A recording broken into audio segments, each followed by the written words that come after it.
All right. Then welcome back to Crusade. A little bit of housekeeping as we find ourselves in a similar but slightly distinctly different timeline from the last time we played a one-shot. Some housekeeping, mostly recapping. You are all interns on your first day of your superhero career. You have finished your 4 years in the hero certification program, and you are now licensed superheroes, provided that you are supervised by a actually licensed superhero for the next 2 years. You have had the...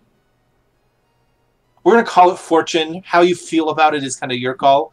The fortune of being assigned to a mid-range team called the Shaft City Protectors. A team of superheroes located in Shaft City, Ohio. That was a slip. Shaft City, Ohio. It's close enough. A recap for everybody, and then information for Jacob, who was not part of this last time. Yeah. Shaft City is a city in Ohio that is roughly the same size and population of New York City, except for it is based around the rim and down the shaft of a giant 3-mile radius shaft to the center of the earth that got blasted by a laser beam from the the Union of Kingdoms of the Hollow Earth, which is basically the EU for the nations that are living in the center of the earth. And then over time, the rim of this city has just become an actual city. The majority of the actual scaping is in the actual shaft itself. It's a vertical city more than anything else. On meeting that, you met the majority of the team of the Shaft City Protectors, who is led by Josh, codename Gastro Guy, who is a volcanic snail lycanthrope / metal kineticist, who turns into a giant metal-covered snail and moves things with metal with his magnetic powers. AKA the best superhero ever created. Honestly, AKA Marvel Phase 6. Not gonna lie, I am truly in love with the Shaft City Protectors, but I still think Dr. Adam Humbler is my favorite. There. Co-leader of the team is Amanda, codenamed the Maven Witch, who is a little bit of blood kineticist, a little bit of just truly Pathfinder monster fuckery with blood magic.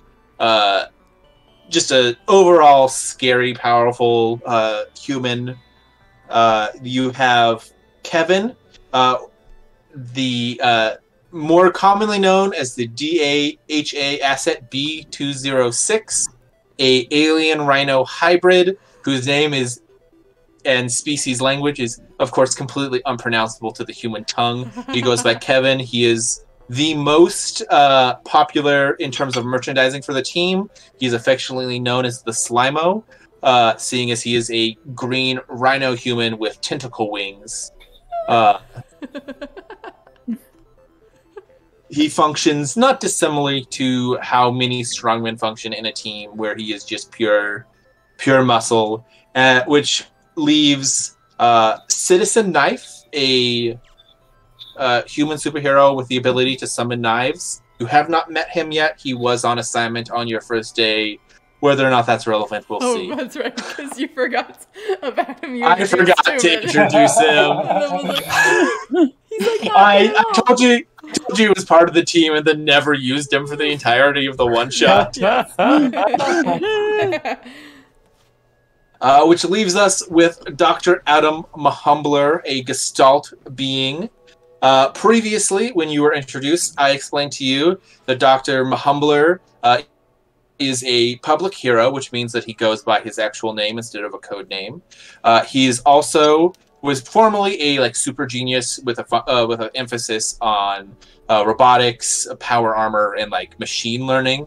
And in his attempt to give himself a robotic ascension, tried to download his brain into what in the other timeline was just a robot body. I've updated it. So previously, he tried to upload. Previously known to you guys, he tried to upload his brain into a robot body. During the process, he was struck by a rogue bolt of sentient necrotic energy. In the process, his brain got fully uploaded to the robot. His body died and was risen as a zombie lord and a ghost. So he is actually, what in your knowledge was 3 separate entities who all functioned as Dr. Adam Humbler, independently and together. They hate each other. They publish together. It's a whole thing. I got inspired after the one shot. He is no longer 3 separate entities, but a total of 33 separate entities. What? Oh You've just only met 3 of them. So this will be our first bit of housekeeping. I'm more than happy to walk you through all 33 of them. I need to know. Yes, Yeah, yes. we I gotta need to know. know. I mean, Yes. you can't just throw You that can't number just out drop there that and and then be like, oh, moving on. That has honestly been something I've worked off and on since the one shot. That's awesome. Just something that I'm just like, okay, going through that. Oh, I could do this. So, item 1, Dr. Adam the Humbler uploaded his mind into a digital copy. He is an AI, which is different from a robot in that it can actually like spread out. So he's just a complex of computer programs. The body that you saw, the Terminator body, is just one of many robotic puppets that he controls, and he's Ultron. sequence 2. Yes, he's it's basically Ultron mixed with like that really shitty Johnny Depp movie Transcendence. I don't know if anyone's actually seen that, because I definitely haven't. I think so. Moving on. Number 2 item is a Grave Knight and power armor. Grave Knights specifically are the remnants of a creature's life force bound to armor it was wearing. He was wearing power armor when he uploaded his brain. So he is this bound life force to his spirit. He's also was also risen as just animated blood. His blood animated and transferred his consciousness just to that. That for the purposes of that's a combo of the alter ego template, which basically creates a version of yourself that's a construct, and the hemodynamic construct, which turns any construct into a blood construct. Then another one that you met, which was previously the zombie lord version of him, is actually a meat puppet, so it is just his animated flesh, no bones, no nothing, just straight animated flesh. He's now got a synthetic skeleton that they've created for him, because otherwise he was unsettling.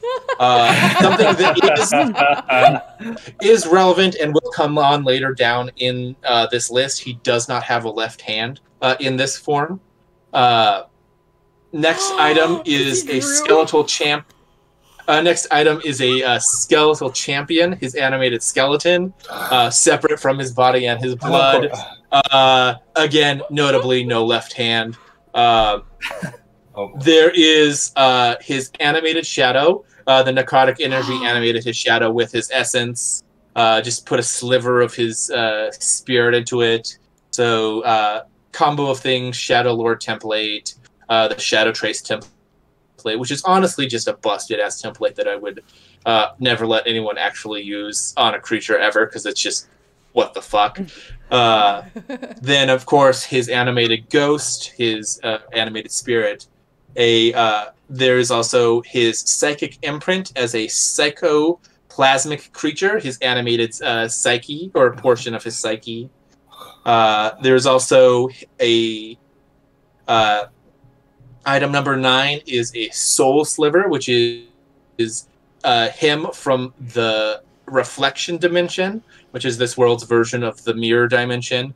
One day after the accident, his reflection realized that when he looked in the mirror, he didn't have a reflection, so he then used his significant intelligence to cross over from the reflection dimension to ours. So he is reflection, Dr. Mahumbler, pre-accident. There is a pod spawned creature, and as part of his left hand on the reflection with a left hand, right hand or no right hand. With a right hand. There you Okay. go. That's right. 'Cause it's Has the both reflection. hands. Yes. Item number 10 is prior to this accident, he did fight a creature that created plant clones of people. So there is a pod spawn creature version of Dr. Mahumbler who is a villain of his. But it is also because of the legal bullshittery that makes all of these people the same person legally. That villain is also legally considered Dr. Mahumbler. Then, of course, there's his son, Ephimethes, named after the brother of Prometheus. It is his clone who also has the familiar lich tied to him. So when his body and soul was torn asunder during this accident, a sliver of it got transferred Horcrux style to his clone son. And so now he's a possessing entity in his son's body. Oh my gosh. Then there's also a many-angled creature, a manifestation of the paradox of him being this many entities. A version of himself from outside and inside of reality, attempting to cleanse reality from his existence. Then there is his animated brain in a jar, a cerebral cyst. That's all right. So his brain has, of course, fully reanimated. Then there is a life force ghost. So the prana ghost is separate and distinctly different from an actual regular ghost. So it's just his animated life force. It's not his animated, like, undeath. His animated right eye as an eye king, which is pretty much just Pathfinder's blatant attempt to do a beholder. But it's a template applied to an actual creature. Oh man. So his right eye is an animated animated monstrosity. And then there's a soulbound. This is A whole awesome. team of supervillains and a whole team of superheroes. I know. It's one Oh, guy. 100%. 100%. He's his own There- worst enemy. Oh, wow. items version 16 is a soulbound Only on arbiter 16? familiar. So we're only on 16 of 33. It's just such a long list. It's beautiful. So prior to this, he was a wizard technomancer. Would have been like the outline of his build. So we had an improved familiar, which was a inevitable, which is an outsider who's also treated as a construct. When he died, because of the link, a portion of his soul got stuck into it, and now he's animating. There's a template called a soulbound construct template, which lets you take the mental stats of a creature, apply it to a construct, and that construct is now housing the soul of that creature. So his familiar is also In there. a robot. Is basically a robot outsider who has his soul inside of it, or a portion of it. There's a smoke creature. When he died, his body basically burst into flames from the death and from all of this magic happening. And then his infused essence infiltrated the smoke and animated it as a separate creature of himself. So it's literally the animated carbonized smoke of his body. That's how Lost Hey. works. I did forget to mention on the Skeletal Champion does not have a skull on it because he is also a awakened demi-lich, which is just a lich that is just the skull. Yep. I sir. The Animist Shade, which is a animated undead version of someone's psyche. So separate from just an animated ectoplasm version of his psyche. There's a Soulfire creature, which is just a creature made of someone's soul. So it's animation of his soul. A ectoplasm creature, which is when a soul is obliterated, parts of that soul get assimilated, and they cling back together, and then they try and create a body out of ectoplasm. Again, truly fucked up. There's a hellfire creature because he was a bastard prior to this. He was going to hell the whole time. So when when his soul got obliterated, part of his soul just became pure soulfire. The other part became pure hellfire.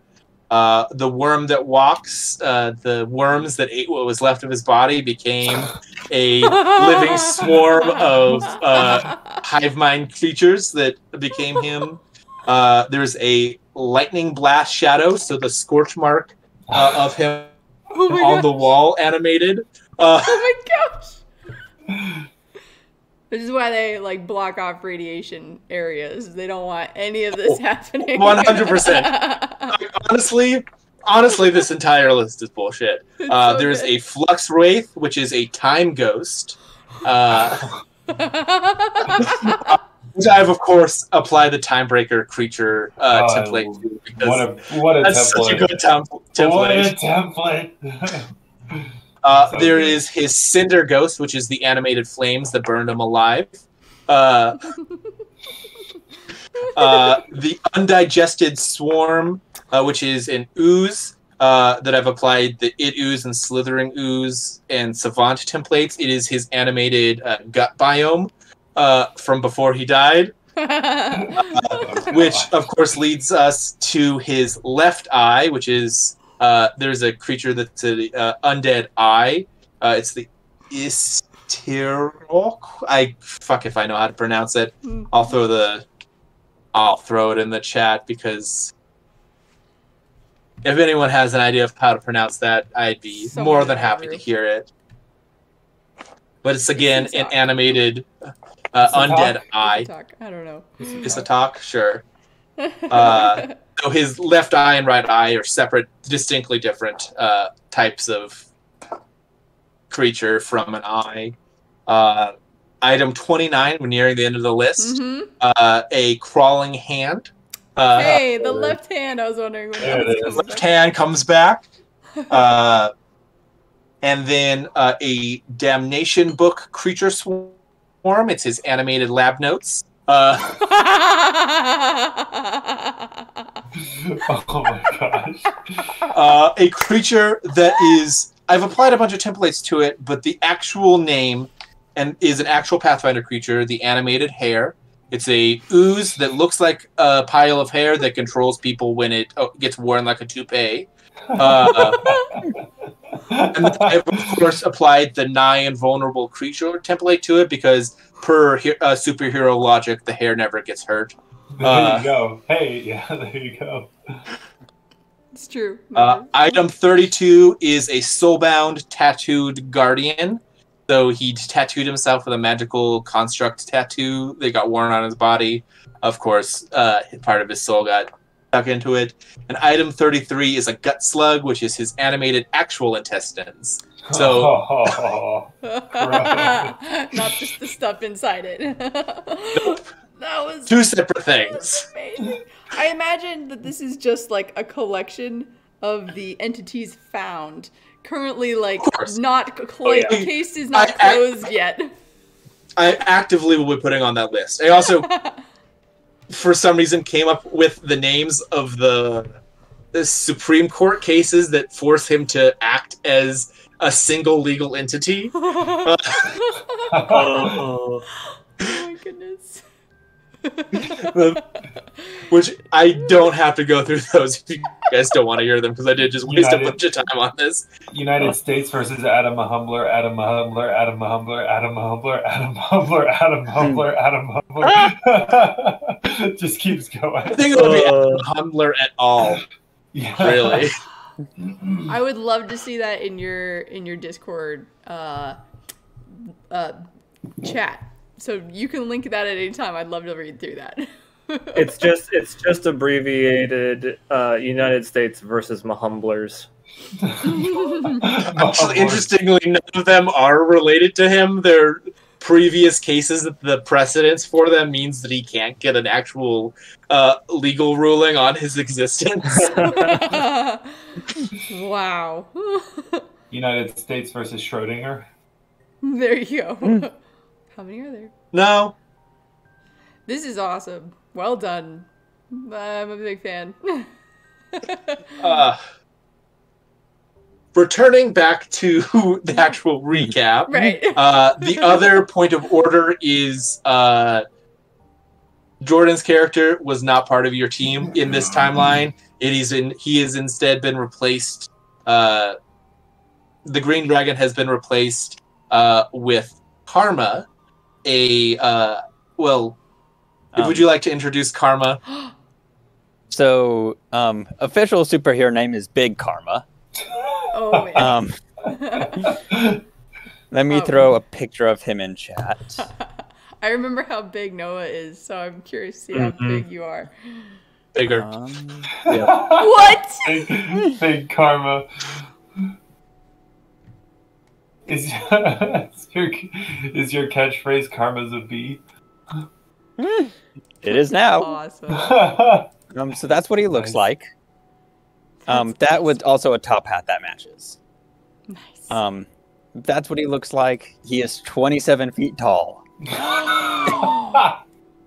He is a huge creature. That is literally twice as tall as Noah's character. Little over. Oh my gosh. Oh my gosh. I'm 5 feet tall, by the way, so. Yeah. Keep going. Karma is a heavy hitter. He can punch. Before this, would they have seen me in combat? Would have been in the combat against that gang that So you did go into combat against in a super gang fight. We mentioned that you and I talking for that to keep the relative story of what happened the same. For the most part, you hung back in that fight. Mm-hmm. For context, you guys would know that Big Karma, prior to going through the 4 years of certification, actually worked as a DAHA asset, similarly to Kevin. Unlike Kevin, he wasn't full time, so he basically, anytime stuff got really bad, and they needed all hands on deck, he would get pulled. And then after he decided that he wanted to do the superhero gig full time, and went through the program at the same time as you guys. So he is older than all of you. Nice. Prior to this, he was a construction worker. Just because of his immense size and strength, they paid good money for him. And gonna be honest, a huge creature in this world, not that abnormal. Mm-hmm. True.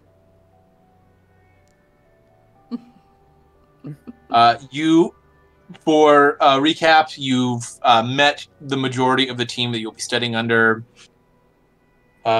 You were taken to basically a field testing. It happened that there was a super gang fight. To get there, Dr. Adam Mahumbler,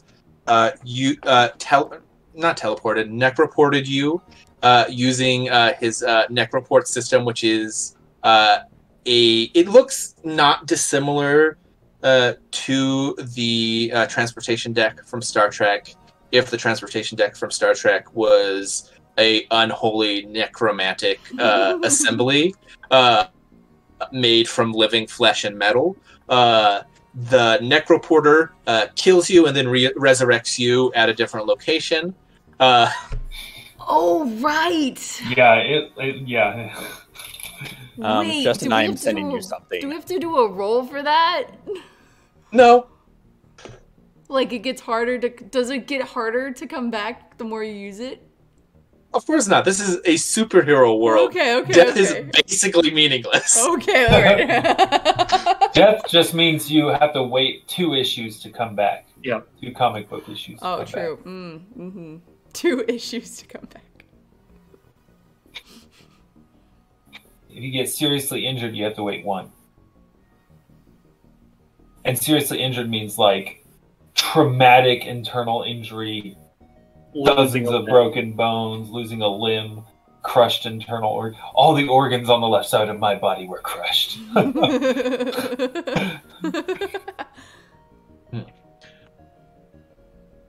I love it. Yeah, it's actually part of one of his mini dissertations. He argues that long-range resurrections aided by digital information is a far more efficient way to teleport than actual teleportation. Let's see. Actually, I think I have it. His paper on it is on the efficacy of digital data transfer assisted long-range techno-mystical resurrection version versus the current standard non-mystical telelocation technologies and long-range group transfers. Wow. Nice. Did I wake up from a nap having a fever dream? Write that down and forget it existed? Absolutely. Wow.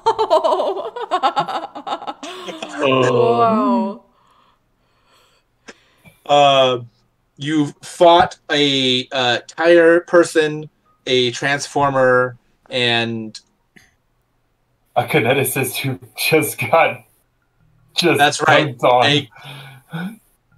A kineticist who just got his entire life handed to him. Yeah. And at the end of that, your credit for taking down the street games was stolen by Tomorrow Man, the man of the future, who is basically this city's rip-off version of Superman. If Superman's interest was taking credit for stuff and being a PR seeker and very little interest in anything else. He basically... Yeah, he came in, Jake, right as, like, we'd finished everything, and he's like, oh, he goes, like, right up to the press and is just like, thank you so much. Yes, the situation's taken care of. And it was just, like, without even talking to us about it, just instantly swoops in and just takes it. Yep. All the credit, technically credited you with an assist. So annoying. And then left with a comment that with interns as good as these, the future was bright. Because he cannot help but mentioning a future-based pun of some kind. Mm-hmm. Yes. You were then told you were going to be coming back to base. The base, of course, being a warehouse slightly outside of town. The Shaft City Protectors are not a legacy team, so they don't have generational wealth in their team to actually provide really anything outside of what the government stipend for a base would be, which it's a government stipend for a base. The warehouse is doing pretty good.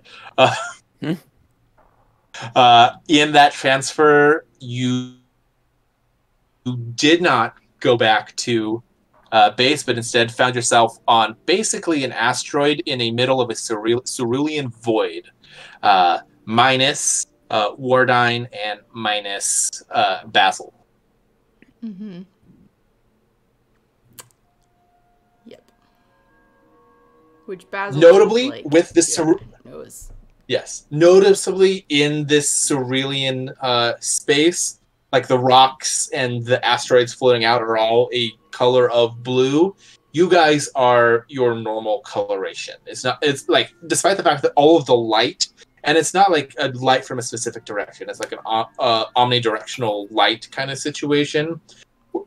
Despite the fact that all of the light is very clearly a blue color, you are still the same color as they normally would be if you were standing in just direct sunlight.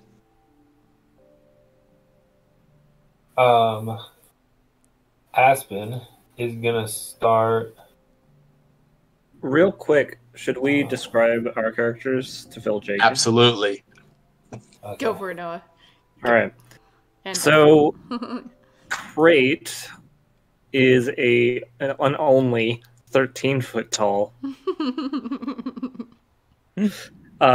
human, who, when first asked like what his like ability was, like what his shtick was, replied that he is very fast, which was misinterpreted to mean that he could cover a lot of ground quickly, which is not the case.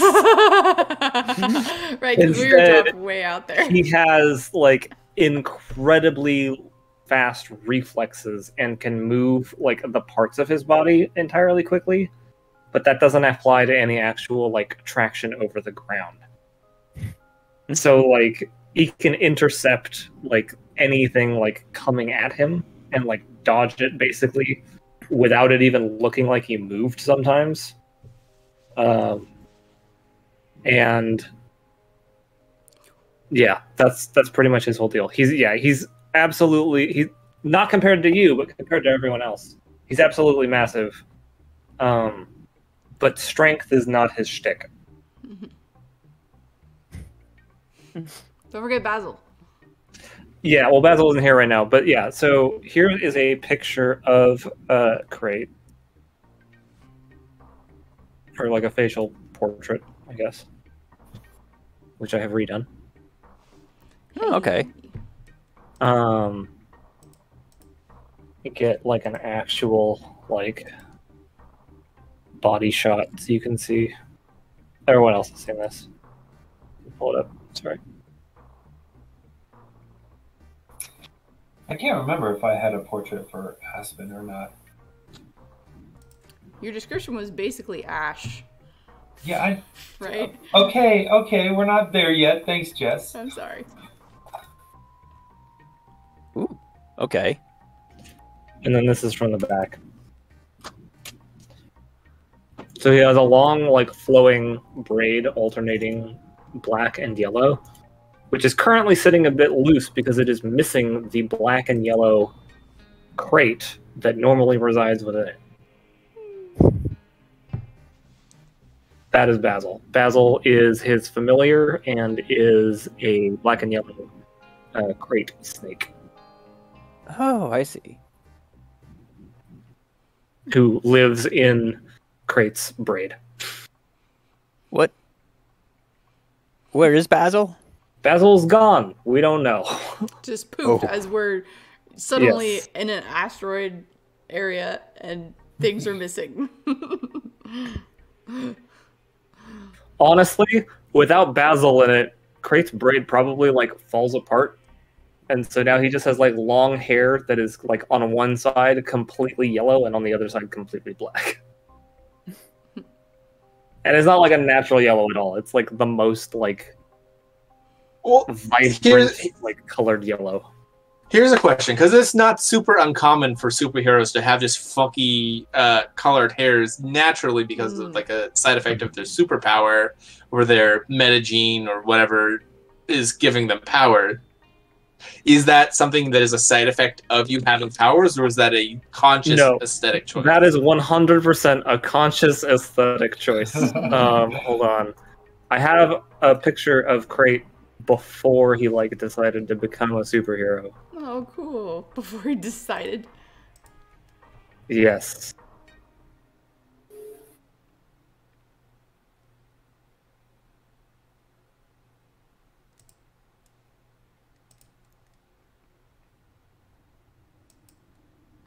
Nice. Mm, very nice. It is 100% a conscious aesthetic decision.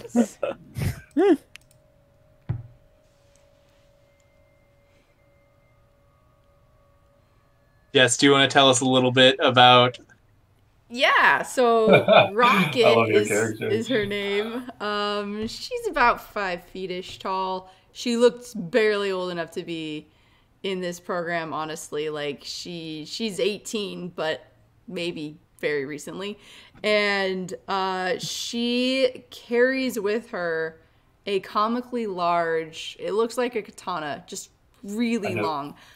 But yeah, it's an Adachi, and she drags it. Like, it's not even, like, equipped at all times. She is constantly dragging it behind her with, like, effort. And whenever she attacks, it's just like a whole body swing of like, yeah, and like is able to attack that way.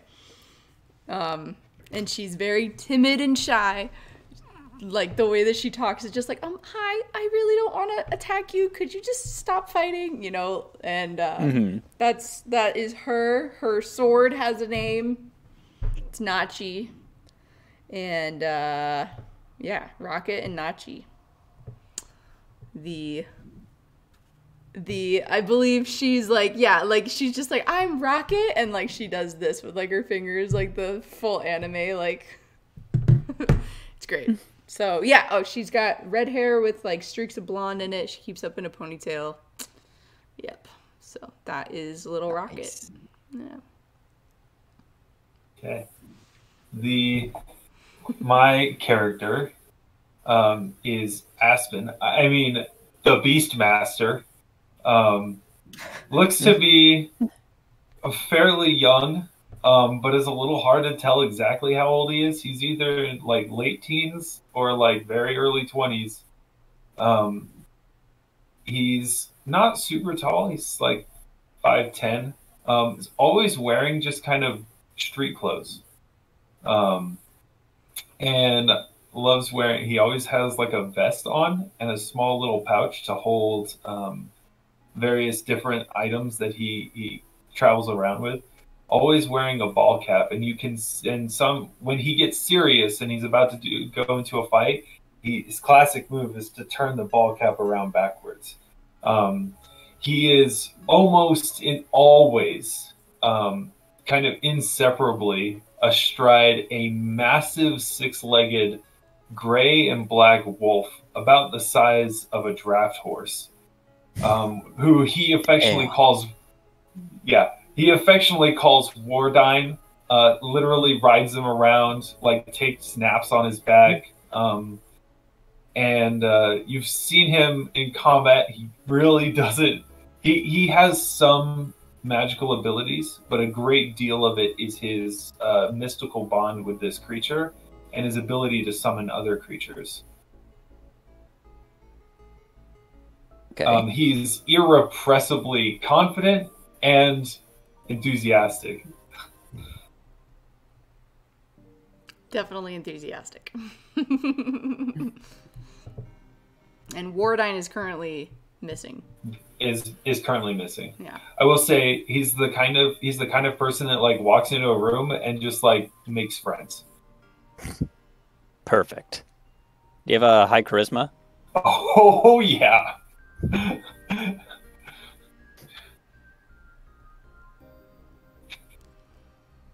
I think that's it for our group.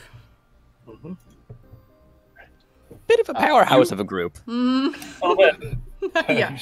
You should have seen the fight that we were in. I didn't get to participate. It was wild. Yeah, like we had a kineticist that I think it was I did hold monster on him, and then Jordan's green dragon literally beat him in unconsciousness. Mm-hmm. Yeah, it was great. No, I think it was Black Tentacles. Oh, it was Black Tentacles, right? He was just oh yeah. Which I was literally about to cast, but your initiative went right before mine. Gotta be quick. I'm from Erie, PA. Oh.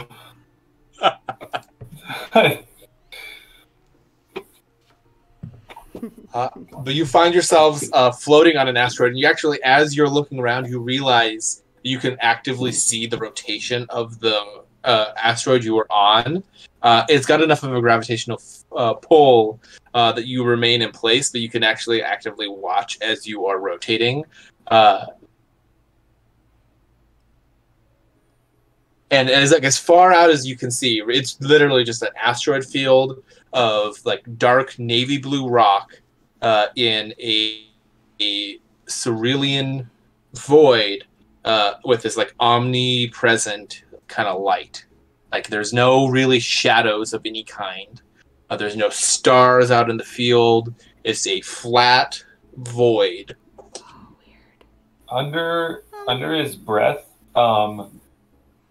Aspen is gonna start saying, Joe, listen up. Here's a story about a little guy that lives in a blue world, and all day and all night, and everything he sees is just blue.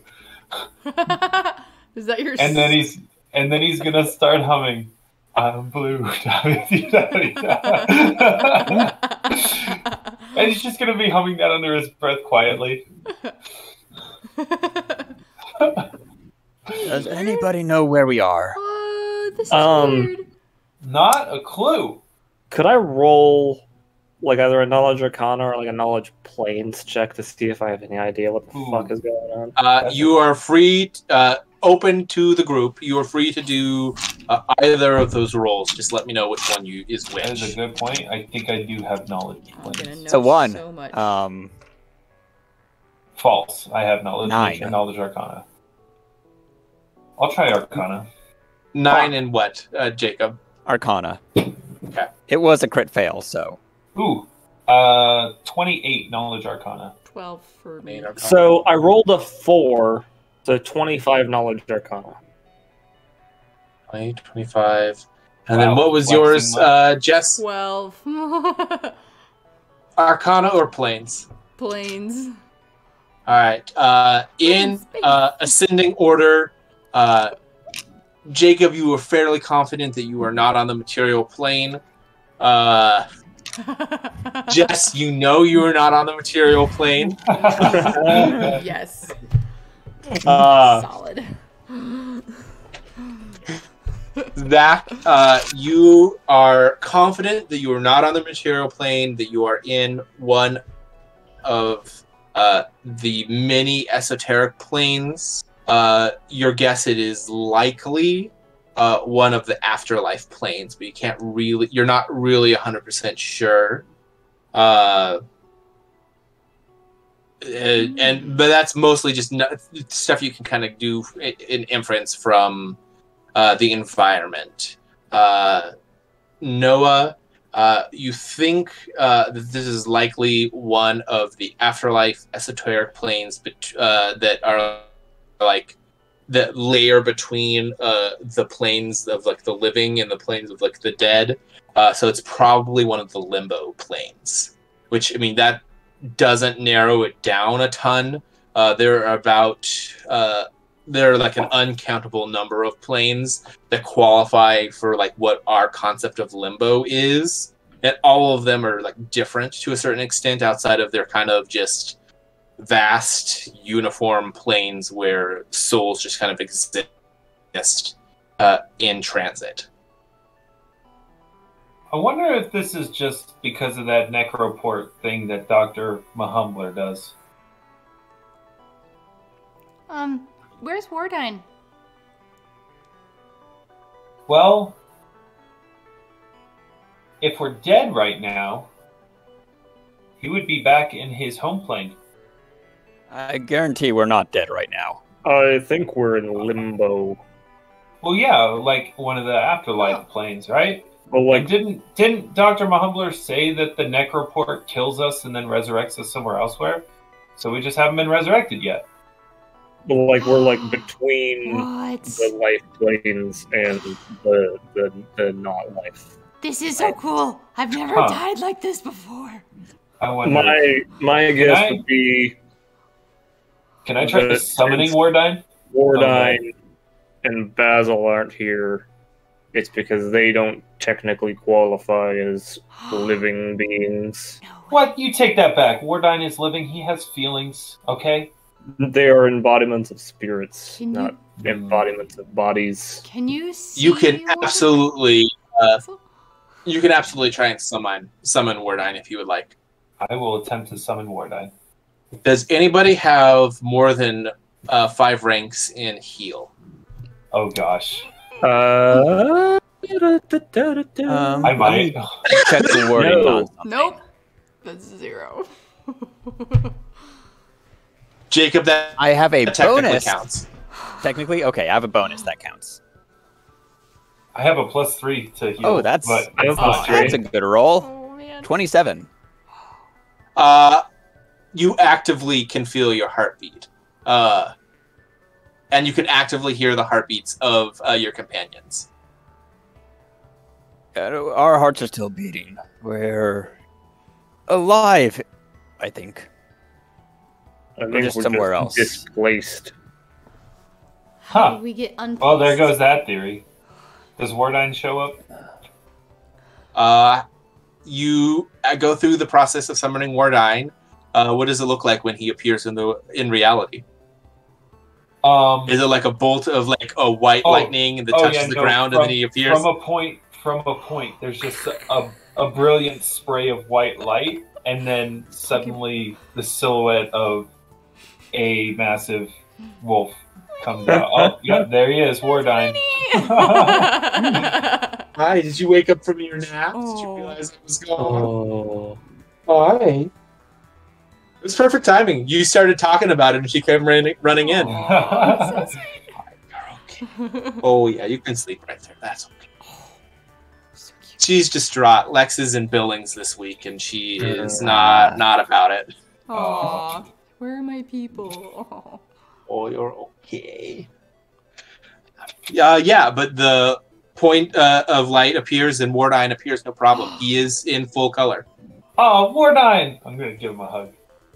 Where did you go? Back to the warehouse. Huh. Wait, Wardine talks? Not to you. Oh, no, okay. He can communicate telepathically with... Wardine. Yeah, I think it's... Yeah. I would imagine that, like, he communicate... Well, obviously he's my eidolon. He can communicate with me telepathically, but I don't imagine he likes talking to anyone but me. I'm just imagining he's saying his name. Yeah. Because, like, Pokemon, they say their name over and over. Like, Wardine, Wardine. That's so crazy. That's weird. Could you ask him if Basil was there? Wardine, did you see Basil? You know, the little snake? Yeah. It fell on the ground when we got there. Yeah, Basil was there. What about... Alright, I'll have to find him when we get back. Raven Witch. What about her? Where is she? Hello? Is the Maven Witch back there? I assume Maven Witch and Gastro Guy are there. I don't remember seeing him. Is anybody out here? What? Hello? Make me a performance oratory check, Jess. What? Make a performance pathetic little girl voice check. Hello? I have an untrained performance of -1. All right. So 17 total. All right. I mean, there is no sound here, so your voice carries pretty far, you think? Okay. So okay. So there is an atmosphere. I mean, Oh, you we can are breathe. I breathing. know, but like, this isn't space. But it looks. I mean, technically, sound does travel in space. It's just not, like, necessarily dense enough to, like, travel well. There is a medium in space. It's not, like, completely empty. There's still particles in a vacuum. Common misconception. Good to know. Well, this is boring. How do we get out of here? And you hear, hello? Hello? Hi! Hello? Hello! Who is it? Shout. Guys, listen. There was a voice. Hold on, I'm sure you all are very confused. And after a little bit, you watch as, like, it almost looks like he's, like, flying Superman style, but it's more like he's floating in shades and different tones of blue. A man in a suit. It looks like his tie has some kind of striping on it, like wideband stripes. Looks like he's like would be like dark skin, like black or like some kind of African descent kind of looks. Like honestly, looks a little bit like Sidney Poitier from Heat of the Night. If you've seen the '60s movie Heat of the Night, odds are not high. Very distinctive look. You see, there is like floating behind him like a in all blue briefcase. And he's kind of like floats over, and is like orients himself as he's floating so that like he lands feet first on your guys' asteroid. Well, I was expecting more dead people. You are not dead, so this is, I'm going to say, a less confusion on your end, exclusively kind of event. Normally new people looking out in limbo don't really know they're dead, but I am rambling. Oh, good job, Krait. You were right. It is limbo. Well, technically, we were being necroported. Yeah, that's true. So, like, we were dead, but, like, not permanently. You're doing something with Dr. Mahumbler, then. One of them.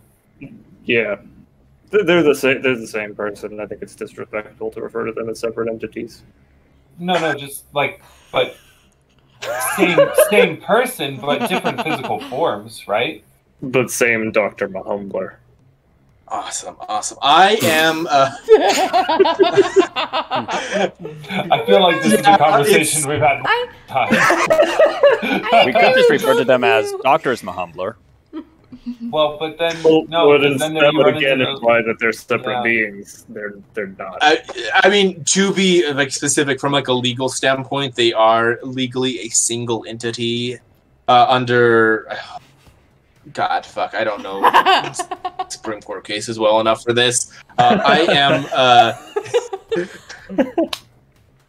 I'm Inspector Adrian Bluth. Pleasure to meet you all. Any of you guys are free to do a knowledge local roll if you would like on the name Adrian Bluth. Ooh, 13. 17. I don't have it trained, but...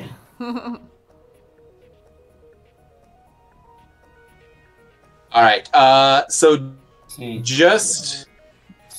14. 14. Okay, so just Karma then. You are from Shaft City, so this is something you would have heard of. Inspector Adrian Bluth is a superhero in Shaft City. He's largely considered one of like a term that gets used around a lot in like pop culture for superheroes is like the big three, and it's kind of like this concept, and it's pulled straight from like the defunct like superhero comics that aren't super big the way that they were pre-emergence of super entities.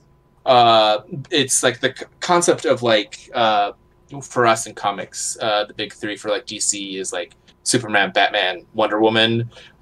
It's a more generalized term in the world of Crusade, where it's like so if someone's like the big three of a specific city, they're one of like the three. Like if someone thinks about that city, they're the superheroes that they think of. It's definitely like a cultural and like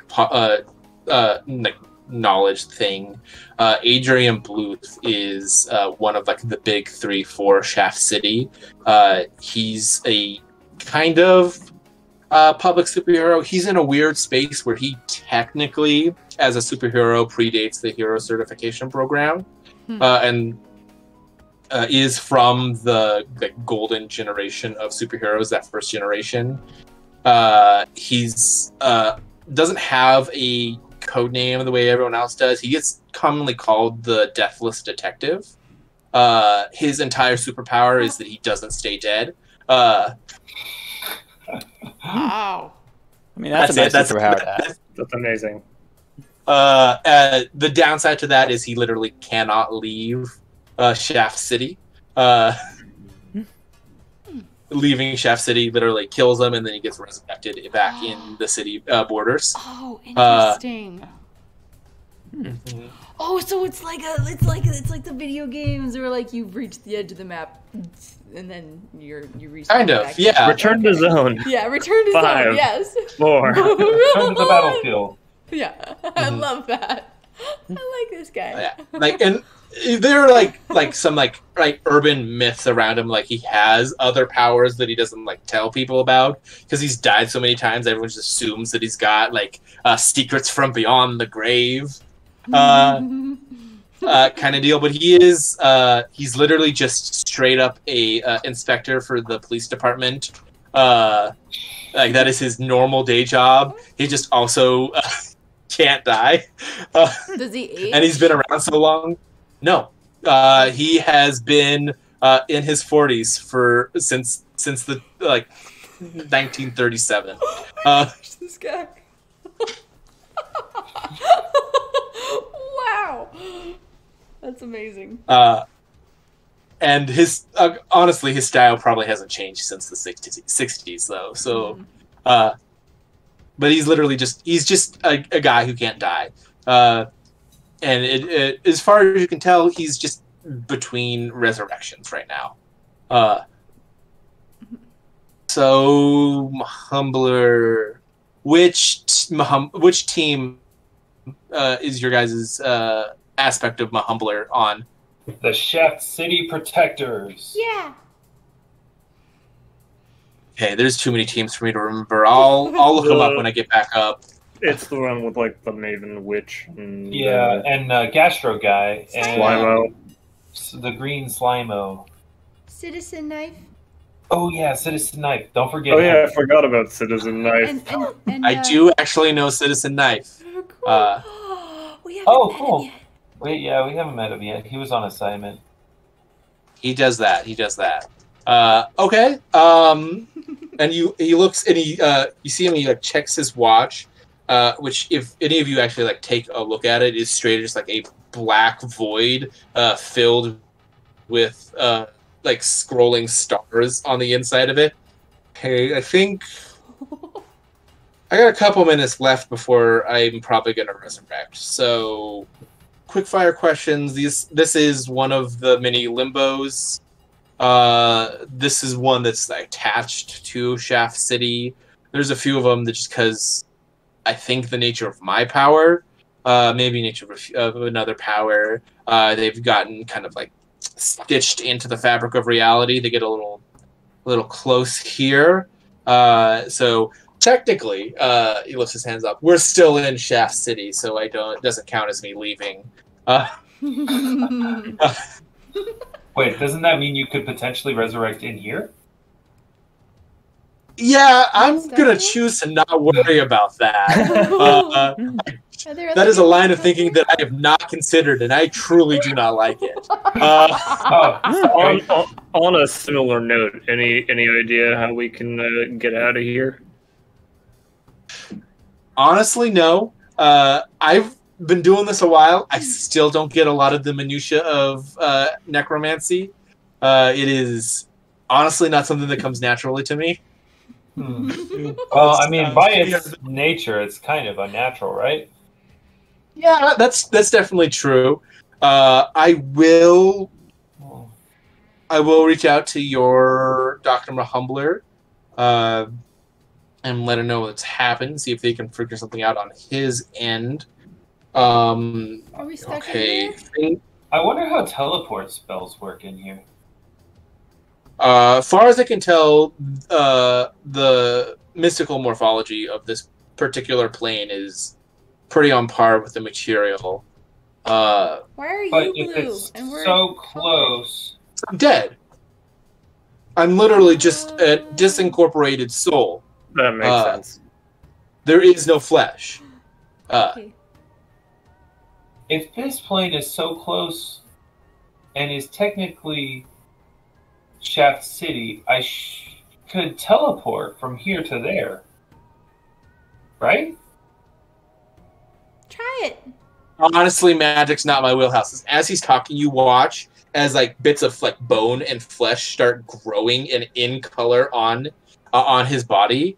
You watch as his hair slowly changes from blue to a dark black hair, and you watch as you literally watch as his heart inside of him comes in color, and then the flesh and bone around it come in color, and you realize that like the blue that is like his spirit is slightly translucent, and you just couldn't tell like optical illusion when it was just pure flesh. And it's like, well, looks like it's starting. I will pass that along. I'll probably just talk to Dispatch and see if she'll pass it along to Dr. The sooner we can get out of here, the better, please. Good luck with whatever killed you, by the way. Oh, no. It'll be fine. That's honestly probably over already. Let's see. I feel like I'm forgetting something. And is it like you watch as he like almost fully comes to flesh? Oh, that's right. Look out for the and it's gone. No. Well, I'm gonna try teleporting. Okay. Oh no. Will you be able to teleport back if it works? I don't know. Then you want to try to take us with you? Well, I'm not. That's not how it works. Can you take Wardine with you? Well, I can just. Wardine will probably stay here, and then Okay. I could just summon Wardine to me. Oh, but What then... about us, though? We'll just hold on to Wardine. Well, let me think. Let me think. Sure, that's how it works. Okay, I might be able to. Yeah, I might be able to get everybody. We're just gonna have to get real close because you gotta be touching me. Okay. Oh. All right. Okay. Okay. All right. Okay. All right. Okay. Squish. It's been a while since I did this. Hopefully nothing terrible happens. Okay, let's try this. And I'm gonna go ahead and cast teleport, which affects me and touched objects or other touched willing creatures. I'm like one finger on the shoulder. Yeah. I got a hand. I kind of imagine it's actually just like right on the top of my head. So big. Roughly the same size. Yeah. All right. I don't holding know on how tight to my far sword. away we are, but I can teleport as far as 100 miles per caster level, which would be 1,300 miles. Oh my gosh. And then this is the actual spell teleport. Yes. So, We're not on the same in theory, we're actually like at the right coordinates, just in the wrong phase. Mm-hmm. But if they're Yeah, think that's so. not really how it works. It's just kind of by feel. Like I picture where I want to go, and then I just pop. Right, but what I'm saying is distance shouldn't be an issue. Guess we'll see. Where specifically are you going to try and teleport to? The warehouse. Warehouse. So, I would say I've only been there the once, so I'm going to call Preferably in a space tall enough for big karma. Mhm. I mean, yeah, that's pretty easy. It is. It's a multi-story kind of. It's just a big shell. The need to accommodate unusually sized entities, not that uncommon, especially in the superhero kind of business. I mean, if this doesn't work, I could always try ice crystal transport, but that might not be as comfortable. How's And that it What only does works that on do? one. Yeah. Oh, well, it encases you in a crystal of frozen ice and then teleports you wherever I want. But it only works on one person at a time, so Does the ice melt after you get there? eventually. Oh. That does not sound comfortable. Yeah, magic is weird. Oh, I'll be right back. Sorry. Okay. Zach, could you roll me a D100, please? I sure can. Oh gosh, don't let this be a time zone change, like freaking Wither all over again. Nice. He's only been there once. Look at that. In honor of Noah's birthday, it's 25. Aw. So it's got to be good, right? Or knowing Noah's luck, it's absolutely terrible. Well, this is a great choice in music too. He can't hear us, but I know. I'm just. It is definitely just in sharing general. my opinion. You have only viewed the warehouse one time before. Rolling a 25 still puts you on target. You all begin to vibrate.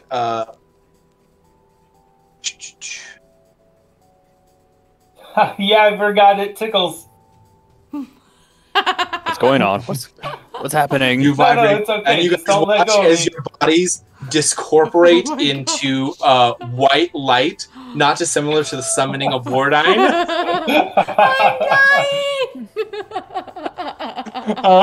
And I'm just screaming, "Warehouse, I choose you!"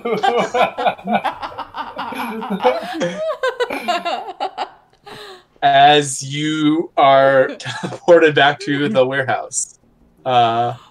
In honestly a much easier time getting back than I thought was going to happen. But that definitely works.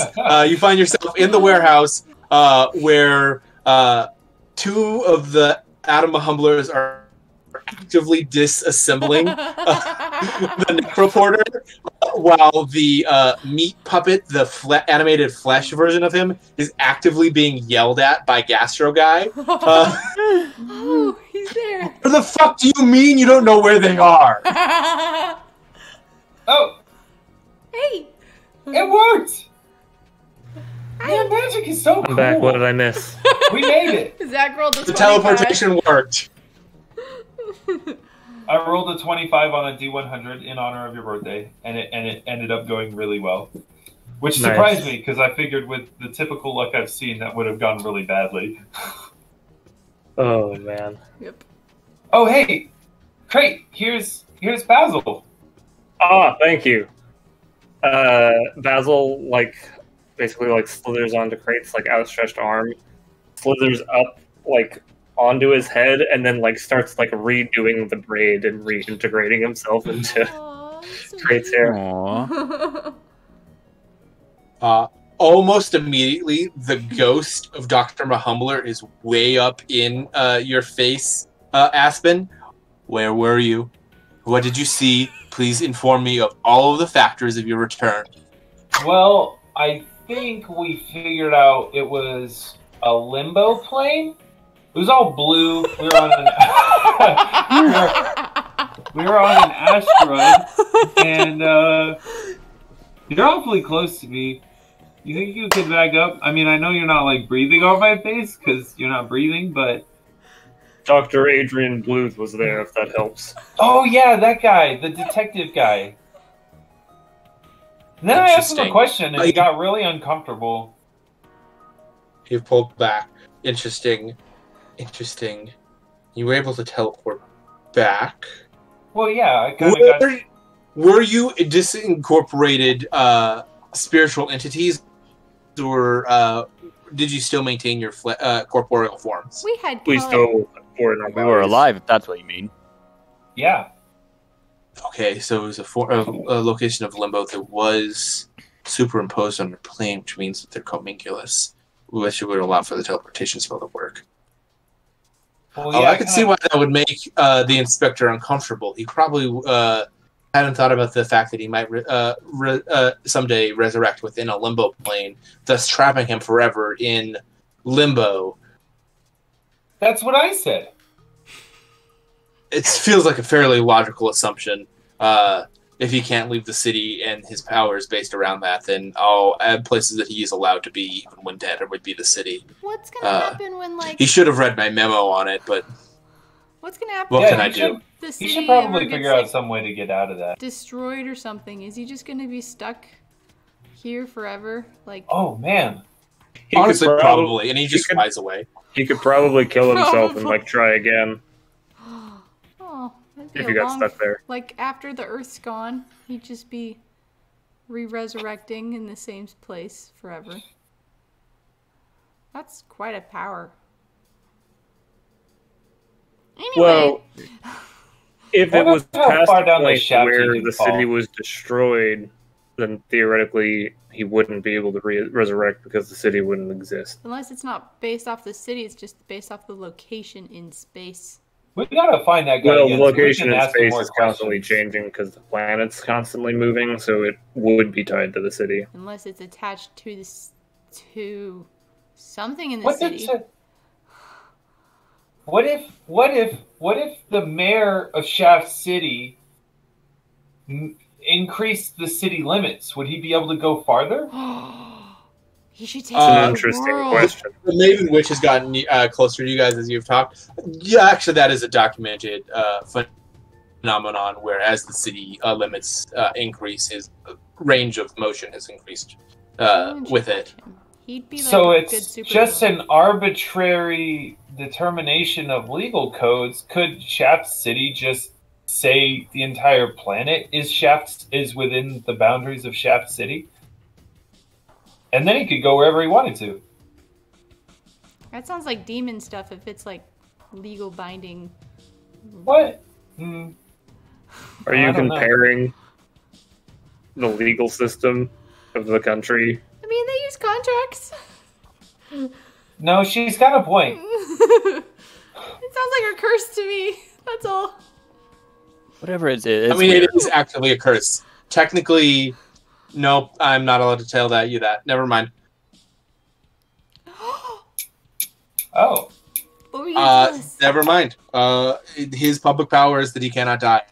Well, I'm allowed to tell you. All right, okay, everybody forget what He Maven has Witch more just powers. said. He does have Everybody- more powers. No, that's not Everybody what... forget that she That's just not what said she that he is said. cursed. She omitted that there were. She said that only technically his powers. power isn't that he can only resurrect within the city. It's something different. So he has other powers. Guys, she just said to forget it. Okay. She didn't say to forget it. She said that she couldn't tell us. Oh, well, that's entirely different. I misunderstood. Yeah. What about us? Yeah, Can we tell yeah, anybody? you are no. This is a teaching moment. It is less that I am not allowed to tell you his powers. This is a teaching moment. It is more that it is frowned upon within the superhero community to communicate the powers of another superhero to people without their permission. Well, we gotta find him again, and I Based- want to ask him more questions. We can get his permission then. Based on context alone, it seems implicit that like his powers stem from a contract. I mean, you talk to him about. Yeah. Okay. Hi, what's up? I want to go talk to him. yelling at me? Well, man, it was a good day. Yeah, we saved Shaft City, sort of. Yeah, we did. That is excellent energy. That's the first time I've ever been out What happens now? Did we get like? on a different plane. Are we official? Do we get official like merchandise? Can people buy our bobbleheads yet? Guys, we're interplanar travelers. That's That is another true, thing and that I we wanted will on my have bucket to- list. We will have to debrief on that. I think we are going to have two separate debriefings. We'll just compile them into one. We are going to learn about the wonderful world of post incident paperwork. I'm great at posting things on Instagram. It's the hi. best. I think that's a little bit different. She said post. Paperwork, that was my least favorite thing. Unfortunately, everything you do will be documented, including. That's not unusual. So we're. Well, at least I can write fast. Can I just talk? Oh yeah, I hear you. Reflexes. Yeah, so she then walks you through the multi-hour process of writing 2 incident reports one for your combat encounter, and one for, and you have to like detail in as much detail as you can everything that happened during the fight, and it's literally just like covering. It's basically just legally covering your ass for when they inevitably try and sue for damages. Krait finishes then, the whole thing like in a tenth of the time. Yeah. And then you also have to do a incident report for a technical malfunction. Right. Dr. Adam messed up, and then we ended up somewhere else, and then we got back, and they were yelling at each other, and... That is a shorter one, arguably, one that Dr. Mahumbler will have to do. And it's literally just like a debrief and just documenting what happened in your experiences. Oh, you're okay. Hi, Winnie. I will, considering I'm a huge creature and they probably don't have huge-sized pencils. I can transcribe for you. Actually, I'm going to shapeshift into you, so I'm now a large creature. Nice. It does look exactly like you, Krait, minus Basil in your. I'm not exactly a big fan of this. Whoa! Can you turn into anybody? Can you turn into me? Turn into me. Can you turn into? Can you turn into her sword? No, I can't. No, it has to be living. Then you could have. Hey, she's her living. Sword is living. It can't be. Well, it has to be organic. Actually, considering that her sword was there, then it was living.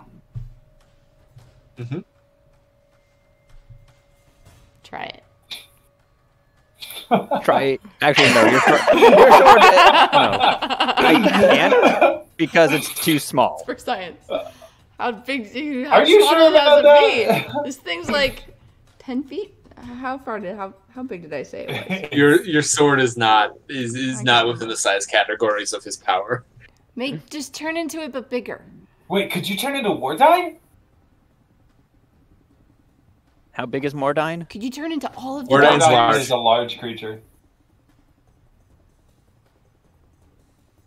Could you turn into like all the doctors combined? Like, Yeah, I can do that. Did you do it? Wait. Is That would be Mordine so an cool. outsider? Oh, Yes. Yes. Okay, no, I can't. Also, it's Wardine with a double. Mordine.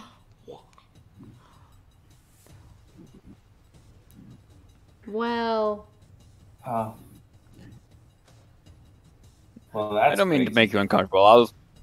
Trust me, No, as soon as it's this fine. report is done. It takes a little bit to adjust, is all.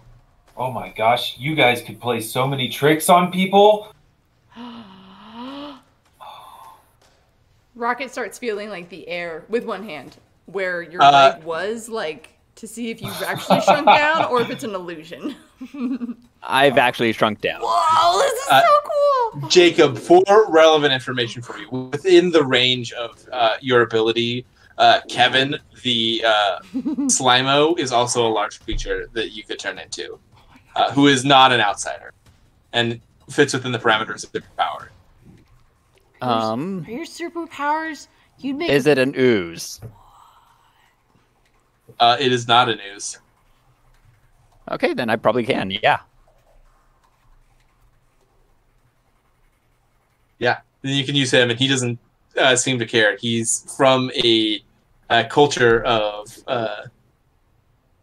where shapeshifting is not at. Okay. I'll do that. Whoa! Wow! How many times can you shapeshift? That How wouldn't fast can exactly help shapeshift? you write, though. Right. So he can manipulate objects with the tentacles that make up his wing. They're all prehensile. And you can use 8 of them. Or however Oh many. no! There's so like hundreds and hundreds of tentacles making up a single wing. You should be like that always. It's basically like a net of think prehensile that's tentacles. I think that's called identity theft. He probably shouldn't be him all the time. But for I mean, I'm doing not- paperwork. This is just so I can write down the paperwork. That is amazing. There you go. Can Use you your write powers with for all good. of them at the same time and know what each one of them is writing at the same time? No, I can't do that. Right. I can take the shape, but I still have all my mental faculties. I can write with one hand, I can't write with 100. Kevin walked past. I can't manipulate all of them like that either. That's a lot. Have you tried? What's your max? Like, without using them in like a uniform concert, like wings, like 1. Oh, okay. I do more than that, and I lose control of my legs, and it's just like, why? But if you were sitting down, I assume it's about as difficult as like trying to write with both hands And at feet. the same time. Oh, that'd be weird. It's like, honestly, my understanding is it's not dissimilar to trying to do things with your feet that your hands would do normally. It's just not what the appendages are used for. no muscle memory.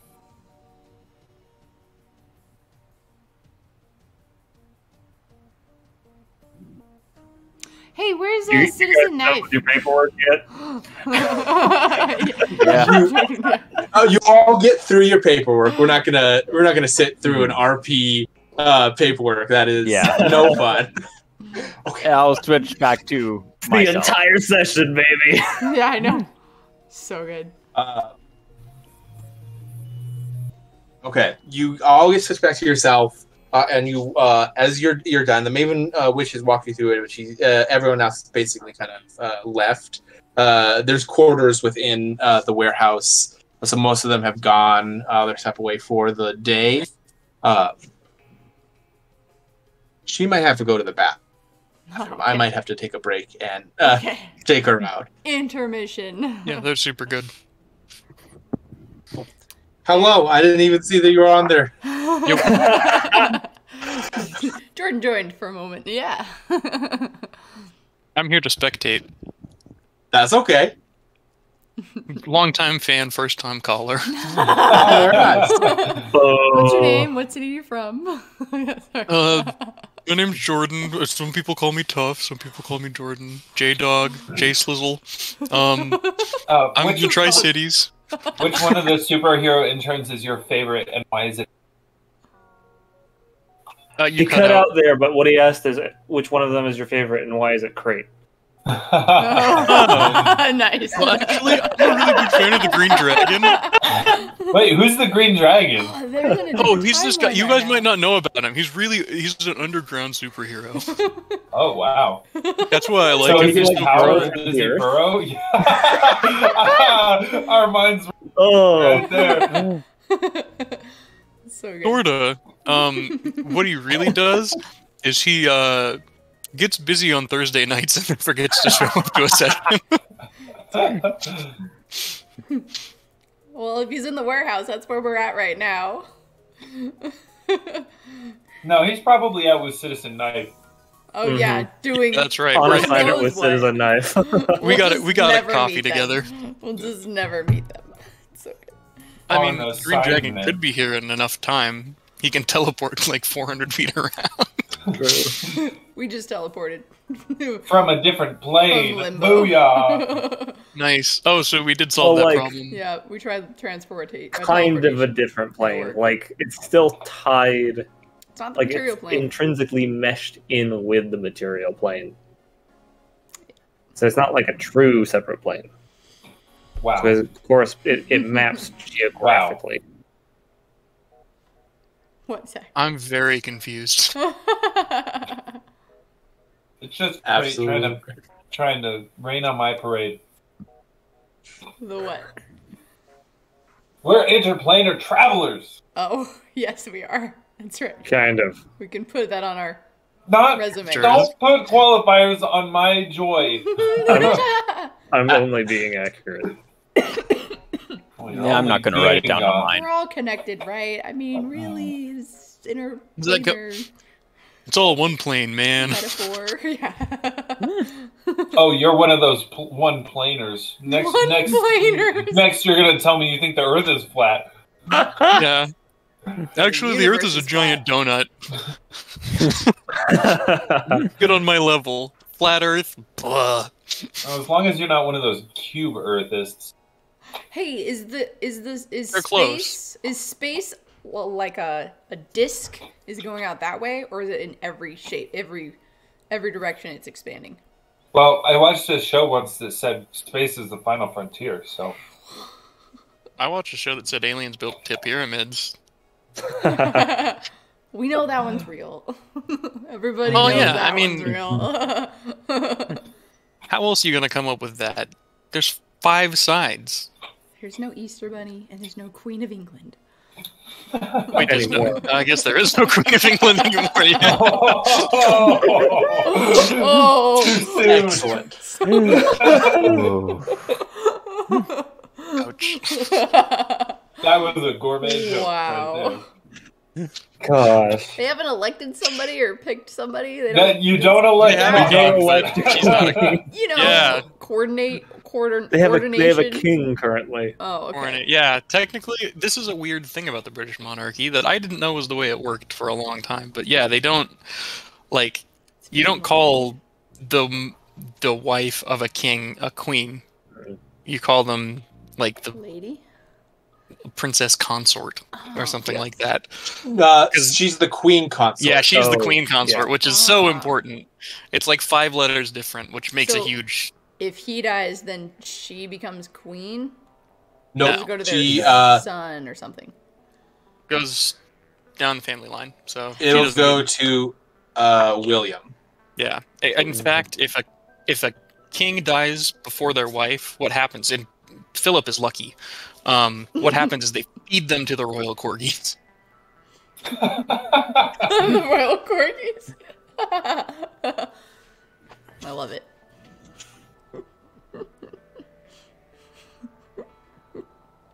It's okay. In the universe of Crusade, there is no British Isles anymore, so it doesn't matter. Oh, shit. What Wait, happened? is this your setting? Friggin' Merlin. Rat. Oh, Merlin, probably. It was There are Merlin. few universal constants in my my world buildings for alternative Earths. The 2 ones that will ever be relevant is that upon the reintroduction of magic to a non-magical world, Arthur raises from the dead and takes back over Wales. It's great.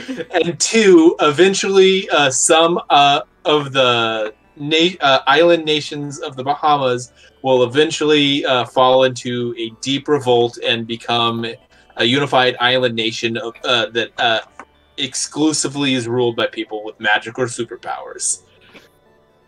I like it. Here's a question: where does 223 fit into that? Where does Because he not he's in fit here somewhere. Yeah. Oh yeah, there's a 223 hiding somewhere. There's probably more than, I mean, there's 33, well, Doctor. there's only one Dr. Mahumbler, but... Oh yeah, you should post that Supreme Court. Oh, yeah. You gotta Jordan, The Supreme Court rulings? Sure. Hold on. That Jordan, after this. do you remember Dr. Mahumbler, the guy that was a zombie and a Yeah, ghost? and a yeah. robot. Well, and, actually, that's expanded out. He's now 33 separate but legally the same person. And Justin told That's probably they're all a nightmare all on of them. taxes. It was great. Yeah, right. A lot of income. There's just a whole file cabinet Yeah. somewhere in a storage area that's Mahumblers only.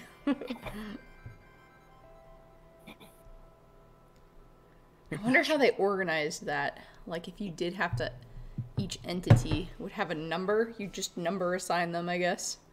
Discovered in order. That's incredible. Oh no. Is the document there? Oh, there's okay.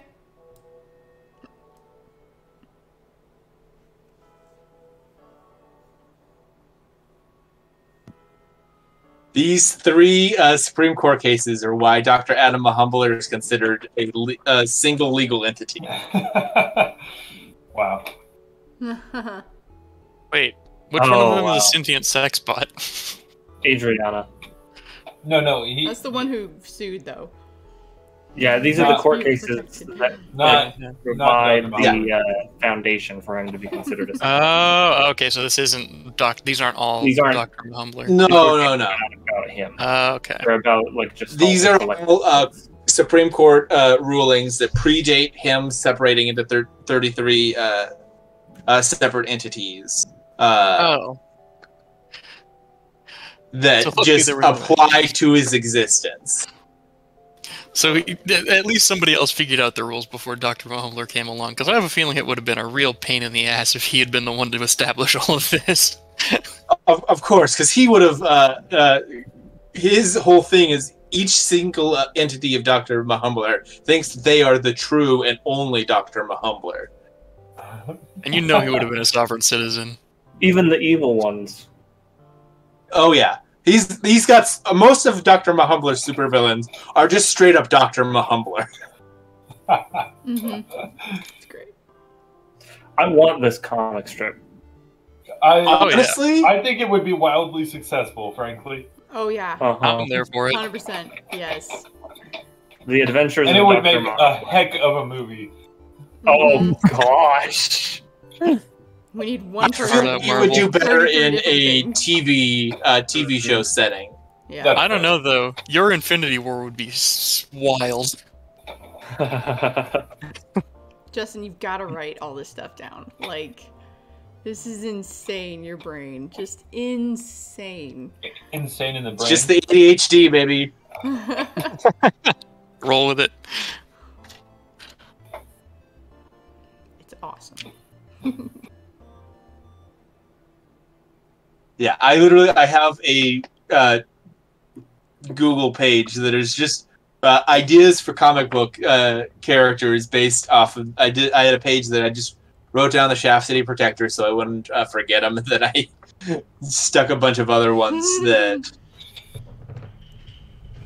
I think my favorite one that I've actually almost fully statted out is the superhero Cardinal, whose power is he's possessed by all of the cardinal sins.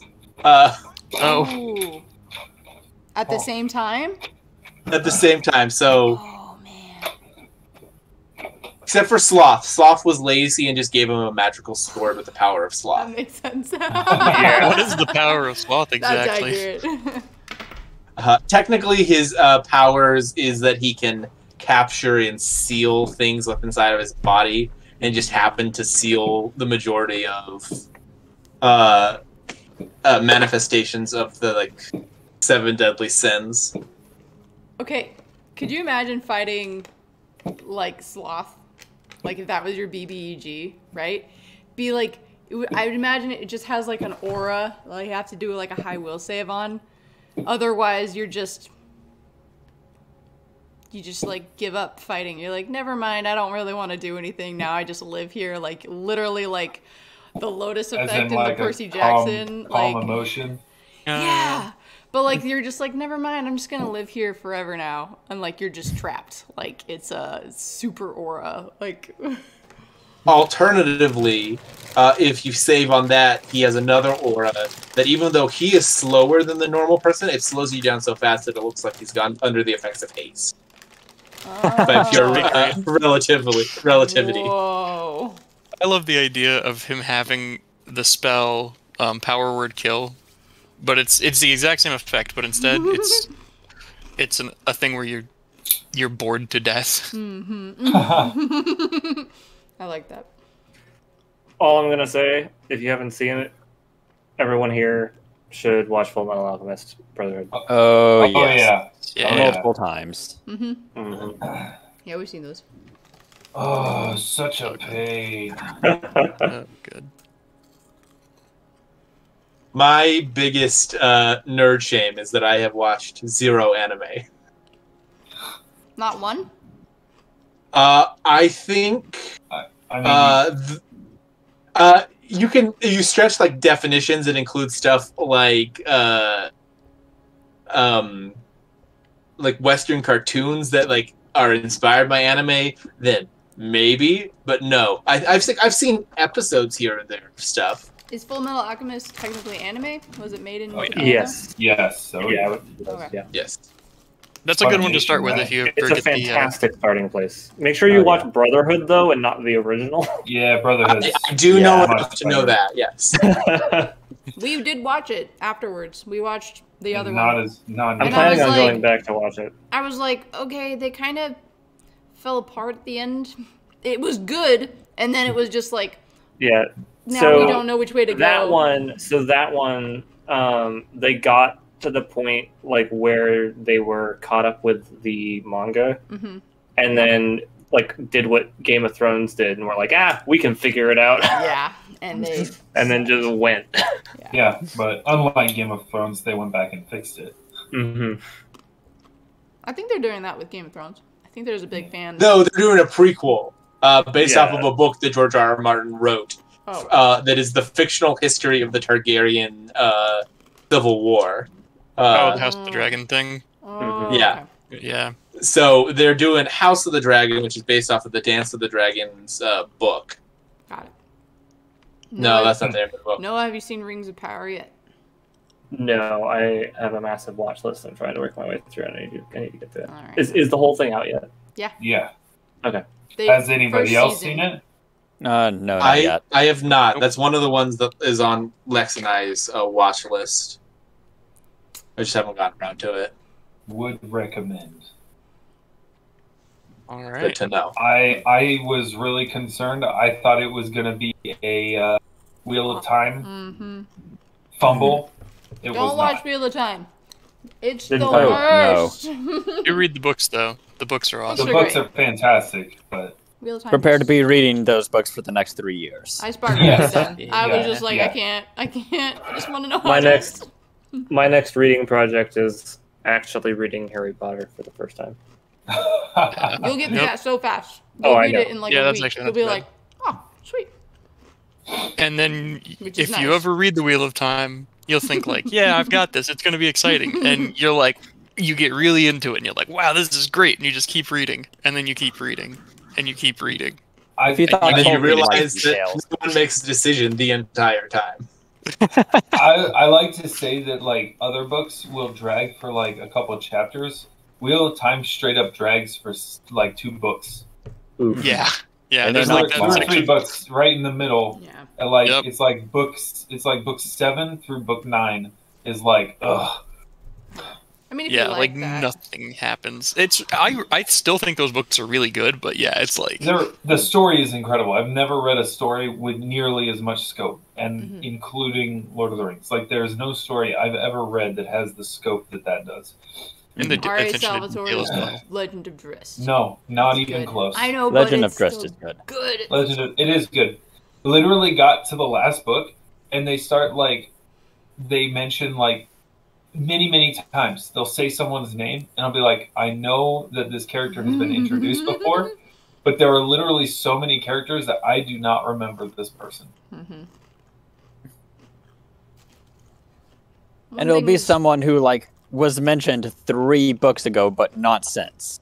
Yeah. Thing is, with Wheel of yeah. Time is all of the women, all of them, are annoying as heck. Except for they- like 2. Like, even Yeah. then, they have their moments, and that's honestly what I couldn't read anymore. I was like, I hate these women so much.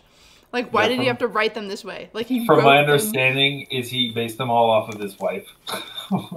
Oh shit. It's like not a good thing. That's yeah. The really That sad thing explains is a like lot. his wife, I think, helped him write it. Yeah, like, she was his input. editor. Yeah, so she was Maybe, okay with it. I don't know. I don't know. They just nag, and they never It's true. own up to Yeah. responsibility, and they just get away with it. And you're like, why are you getting away with it? But like, Matt is so cool, and like, I don't know. Matt No one has his likes it. moments. yeah, there's still. he definitely grows as a character over time. That's yeah. true. Yeah. Anyway, Or superheroes? yeah. Superheroes. Paperwork. Superheroes. You finished your paperwork. Oh my gosh. We went off screen to talk while your characters did the actual hard work. And Krait sat around.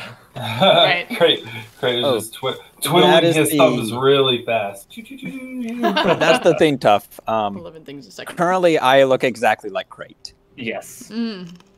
While I'm filling You're out this Krait. paperwork. Because he's Except too big to Krait use finished the paper. paperwork in 10 minutes. And fake Sorry. Krait is still working on it. How much did he pay you? Or did he pay you? Hey, Green Dragon. How much did Krait pay fake Krait to do his work for him?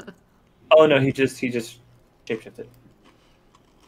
No, they both did their own work separately. He's just too big in his normal form to do paperwork. Hey, Oh my Krait, gosh. Krait, can you help me with some paperwork? That's not Yeah, Krait. yeah. Krait's over there. The real Krait, please stand up. Hi. What's wrong? I saw Basil, so I was pretty sure. Dang it, Basil. I was Basil, trying dang to it! play a prank. Sorry. You finished your paper. Thank you. Only the Maven Witch is left, and she's reading something on her phone while you guys are finishing the paperwork. And she looks up. All right. So it looks like we have, and she's got a calendar on her phone. She's like, looks like we have an assessment scheduled for you guys. We're gonna pack this day a little bit full.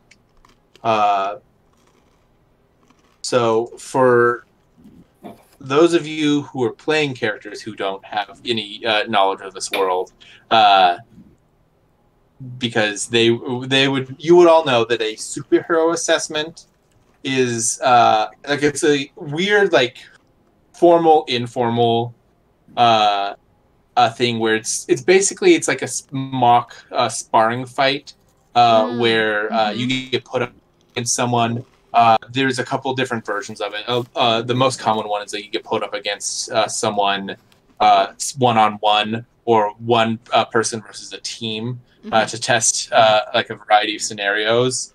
Publicly facing, when people talk about superhero assessments, they're to rate your abilities, to rate your abilities as a superhero, largely in the superhero community, and this is something that was communicated to you when you went through them as practices during the program. It's considered largely a antiquated and not a particularly useful way to rate yourself as a superhero. It's a thing that if you do it publicly, people are like, oh yeah, of course, this is super cool. And then a lot of times this gets used as just to see what your powers are kind of assessment. Is really where the use is to a superhero. Is you test out someone, you see what their powers are. An actual assessment for. Oh, I know I'm not paying attention to you. I'm sorry. It would be a more classic. You rate someone's abilities based off of how much damage they can do when left unattended for an hour. So the rating system starts with a non-combat potential, which means with an hour left unattended, a super being could do as much damage as a unpowered human being could, which doesn't qualify it in how powerful they are, because people who have the ability to bring back people from the dead qualify in that, or people who have the ability to travel back in time, they technically qualify as a non-combat potential That's cool. entity. And then people power negators are in that. So you don't confuse that setting for not being useful or not being powerful. It's just the scope of those powers aren't destructive, and the rating system, because honestly, the rating system from X-Men is an Omega level mutant to level 5 mutant. That means jack all. There's no real way to quantify that. The only really thing you can quantify is how much damage you can do in a set amount of time. And then it goes from a wrecking crew, wrecking crew power. So you can do as much damage as someone with a bulldozer could in an hour, or a Manhattan class super. You can do as much damage as a nuclear bomb with an hour. All the way up to Armageddon, where with an hour of unattended, you could destroy a or potentially more. That's one of the ones where it's like they say destroy a world or more, because like there are totally entities out there that can like rip the fabric of reality apart in a way that is just truly destructive. And it's like having more than that is like honestly not super useful. And like there are certain things, so like a strong man, it would only really ever stay in like a wrecking crew thing. So even like the whole super powerful, strongest there is probably wouldn't ever be past that. Like there are limits of like biomechanics and stuff like that. The Maven Witch is like, we have an assessment for you. I think he should be here soon. Citizen Knife will take you to it.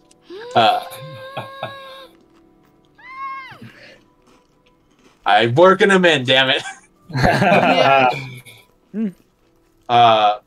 For you guys to know, and she says it's not going to be a public assessment, so this is literally just we're contracting out to a person who is got a pretty wide range of powers. We're just going to record them for ourselves. Adam is going to have one of his digital copies in the security system of the testing location. He'll do cybersecurity for the data and bring it back to us. So there is only going to be a physical copy of it. There won't be a digital copy once we're done. And we're just going to do a one-on-one assessment. And everyone, this is Miguel, Citizen Knife. And you turn around and he's literally just the most like bland, like nondescript dude you've ever seen in your life. In a full tracksuit. Yes. Dark blue with red stripes tracksuit. And then a red domino mask to go with it. His superhero costume is literally the tracksuit. Wow. This is underwhelming. This is amazing. I don't know what you're talking about. He's the guy whose superpowers creating knives. Like, what were you expecting? Nah, he's perfect just the way he is. Mm-hmm. He's an excellent chef, so you know. That's right. Hello, everyone. I am Miguel, codename Citizen Knife. Not to be confused with Captain Knife or the Knife Man. Knife Man. I'm sorry. That what about the man amazing, spectacular name?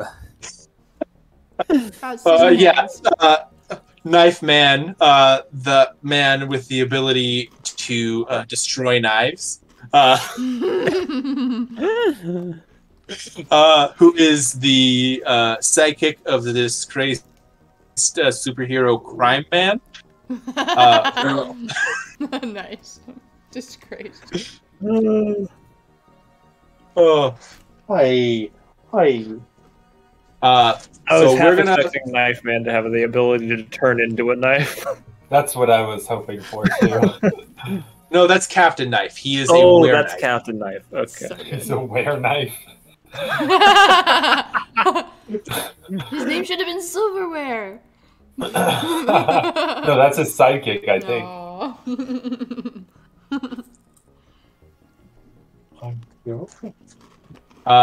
So, I don't know about you guys. I hate the Necroporter. I don't trust it to save my life, or end it, or anything in between. It is that.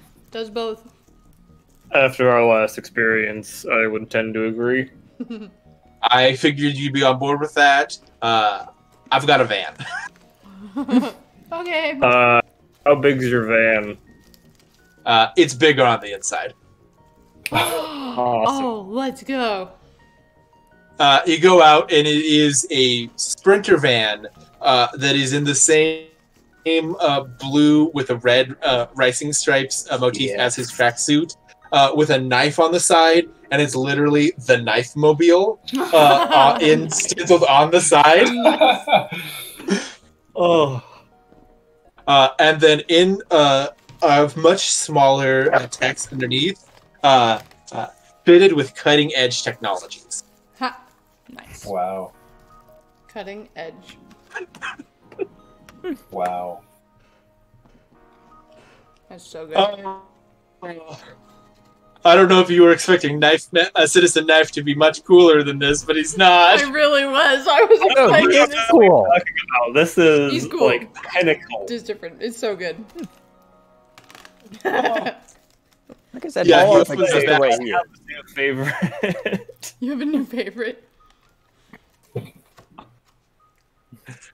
He opens the door. It is it's literally just a DAHA standard issue transport van. Right. They all come kitted out so they're larger on the inside so that they can transport like karma-sized creatures. Mm-hmm. But he's literally just painted it himself. So does it look like a home job, or is it professionally done? Oh, it's professionally done. Oh. Quality is not the issue here. Taste, maybe. Quality, absolutely not. Gets you in. He drives you for a little while. He's like, we're going to do our assessment at the base of... Hold on. I have the paper. I have it written here. I just gotta... so we're going... we're actually going to go a little bit farther out in the city. Another team, the Might Wardens, have agreed to let us use their base. They have a training facility that has an arena that's more capable for these. If you are interested, you are free to roll a knowledge check on the Might Wardens. If not, no stress. 21. Ooh, 20. Knowledge local, I guess is what you want. Or, yeah. Knowledge local would be the thing. So the Might Wardens are a team of five people that they work in tandem, so they all have complementary powers, and they're all tech-based powers. They have like high-tech suits. They mainly do like melee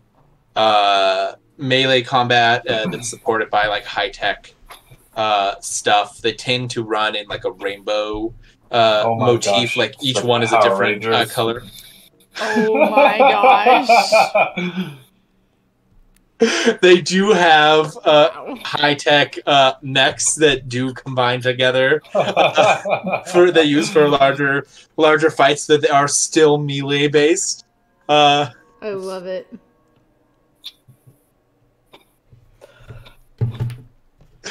So he takes you out, and then out in the field there's just this big arched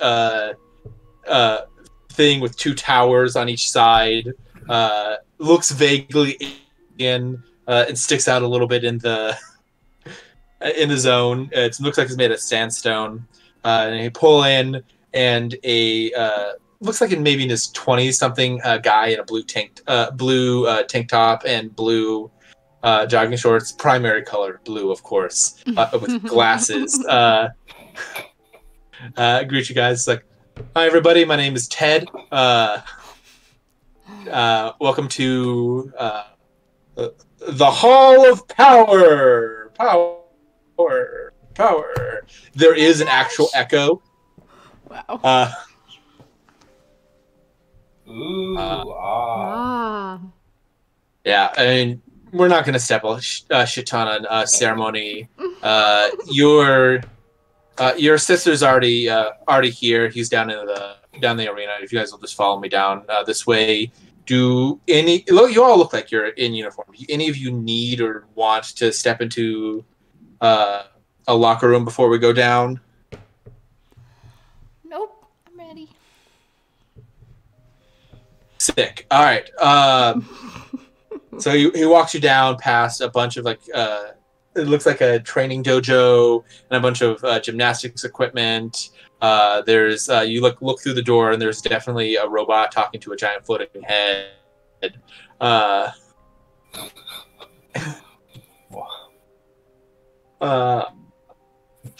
It takes you down to it's just a big dirt pit with a circle, and then standing at the corner there's like a desk, and it looks like there's someone in a I mean, honestly, it kind of looks like a clown outfit.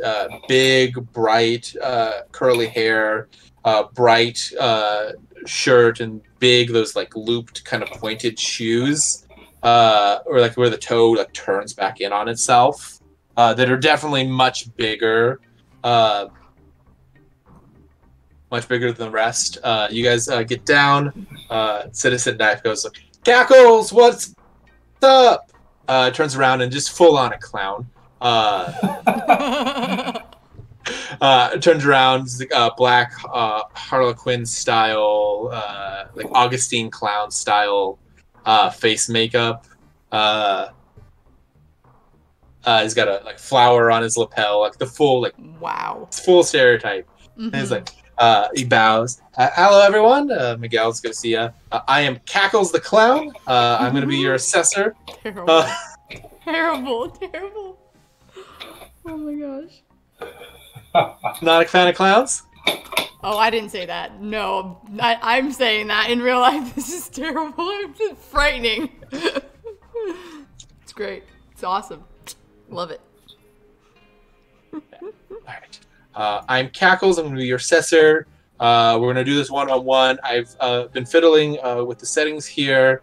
We're going to do our fight inside, one-on-one inside the force field. Stuff for you to know, I'll ask you when we start. Straight up, there's nothing you guys can do that's going to be able to kill me or keep me down for long. So this is going to be no holds bar on your guys' side. And we'll probably just go to like incapacitation or a good first, a good few flurries. I want to test out what you guys can do, less so do a full drag out fight. That's not going to be a huge deal. When you do our things, I do want to know like roughly how much like force you guys think you can take. I want to get like a good idea, so I'm not like coming and swinging for I'm not swinging in for like Lodestar, but really I should be swinging in for I don't know, Adrian Bluth, the guy that dies. Oh, yeah, the guy that dies. Okay. Who would like to go first?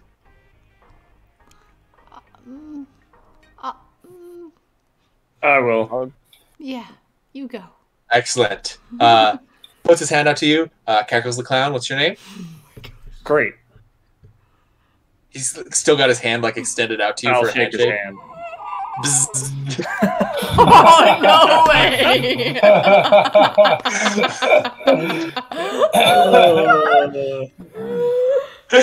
All right.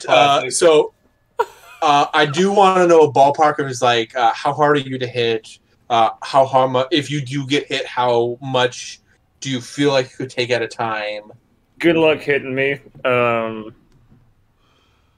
But I mean, I can take a little bit of I can take some punishment, but not like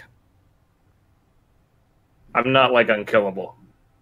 Okay. Definitely still mortal. Mental defenses. Where are you at there? What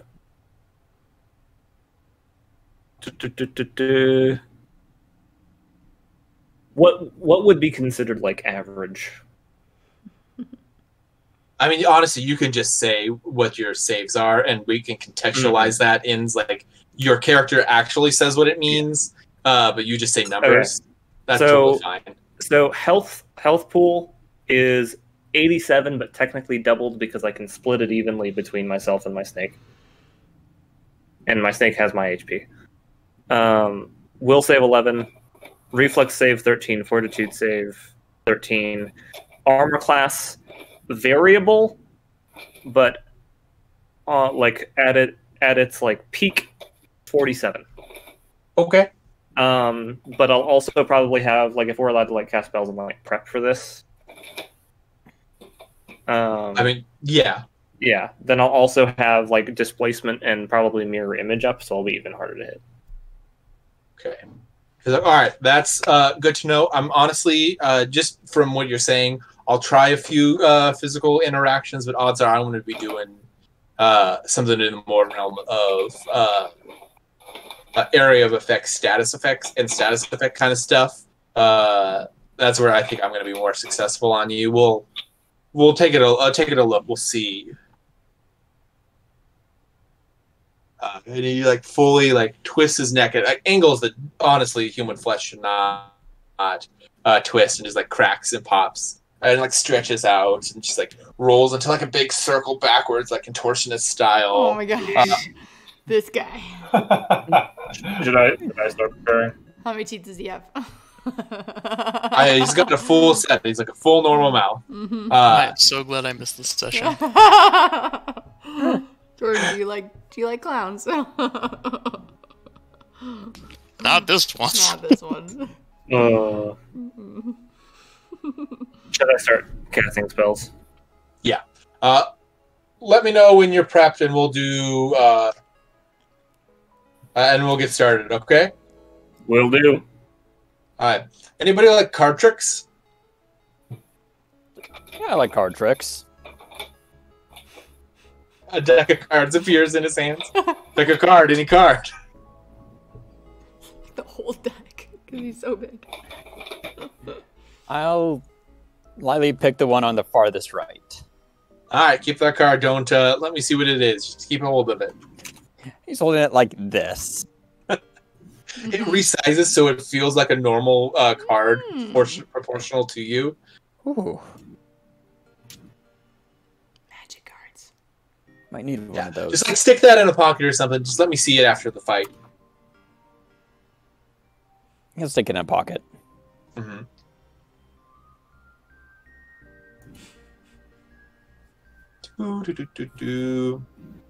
He goes and you watch, and he like draws like a smiley face in the dirt with his feet, and he's like does a couple backflips.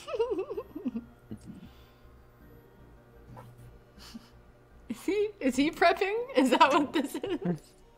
Yeah, he is prepping. This is his prep. Casting spells. Oh my gosh. He like twists back and forth, and then pulls like a giant hammer out from his pocket. Like a huge Gallagher mallet. Oh yeah. Does it look inflatable, or does it look real? You know, it in fact looks inflatable. Oh yeah.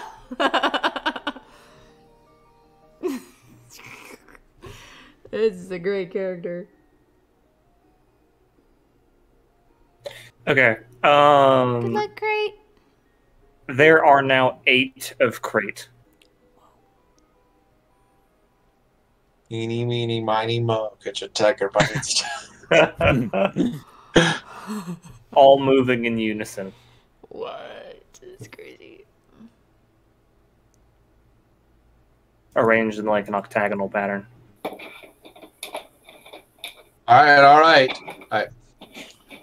right, Ted, set the force fields up. Let's go. It's Todd.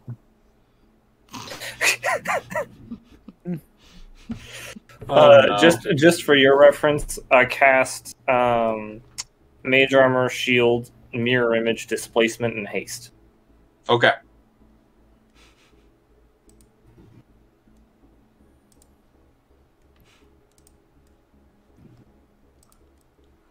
Do you want to put up some combat music, Noah? Yep. I think that might be a good idea. Yes. Oh, if you got the music, go for it. I'll just kill the current song. Honestly, maybe just something like very like Cirque du Soleil. Oh my gosh. Calliope. Look up just circus battle music and see what you get. See if you can find the Carnival soundtrack. Huh. You Nightmare Grim from Hollow Knight. Ooh, that would be pretty good. That's actually. a good one. That's a good one. I'm at 106 in that game for completion.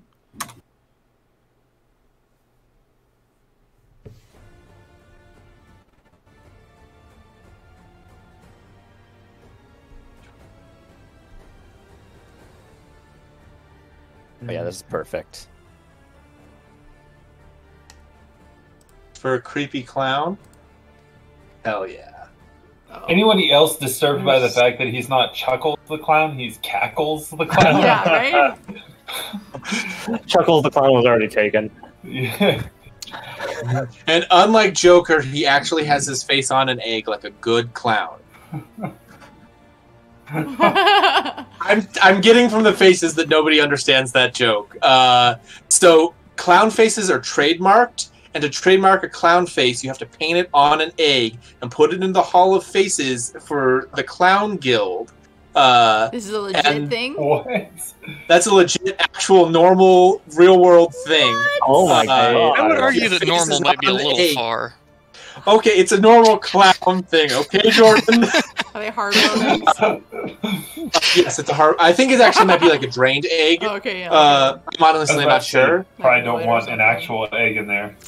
Now I've got to look Yeah, this up. And so, Wow. if you don't have your face on an egg, it's not trademarked.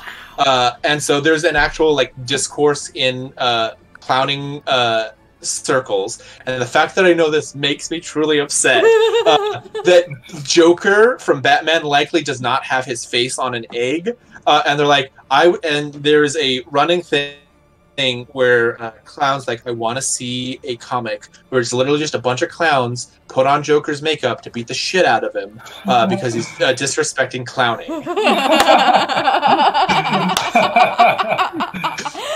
The phrase Batman disrespecting shows up. clowning Batman might be my just, least like, favorite phrase of all slides time. open the door like, Joker, I'm here, and he just sees this chaos of a bunch of clowns running around beating up Joker with like random circus equipment. You gotta think That would be somebody's trademarked the Joker as their look just so they could have Joker's look, right? Be like, oh, it's not trademarked yet. Oh, Maybe. like, but it's not him, you know, it's theirs. Yeah. I don't know if you want to get into that. Honestly, Fight I would with say with probably DC. not. I don't think that's worth the. Oh, that's Yeah. true. Copyright. Because he'll always be equated with him. Just put all the makeup on the other side of his face, like all the red on that side. Be like, it's not Why does exactly this the same. stat block not have the initiative bonus? Wild. Okay, well, I guess let's do a straight dex for that. Great new boy band. Nice. Mm-hmm. Wait, what's going on? Oh, amazing. Yes. Are you all set up then, Noah? I believe I am. Yep. Then roll initiative for me. Woo! Let's go. Roll my dice over so I can Oh, fuck. That's just bad. You roll low. I rolled a 2. Oh. Oof. Fuck, I rolled a 3. Oof. 13. Yeah, you go first. He's just standing there. He's got the big inflatable hammer. Mm-hmm. All right. How far away is he? So the radius or the diameter of this arena is only 30 feet. And you're at both ends, so he's 30 feet from you. Okay. I am going to basically just get right up in his face. Basically, like, cornering him against his side of the arena. Okay. And then I am going to, while fighting defensively and like using combat expertise and like all the shit that's going on with this fucking build, make a melee attack with my large impactful training keen fortuitous Rumi. Okay.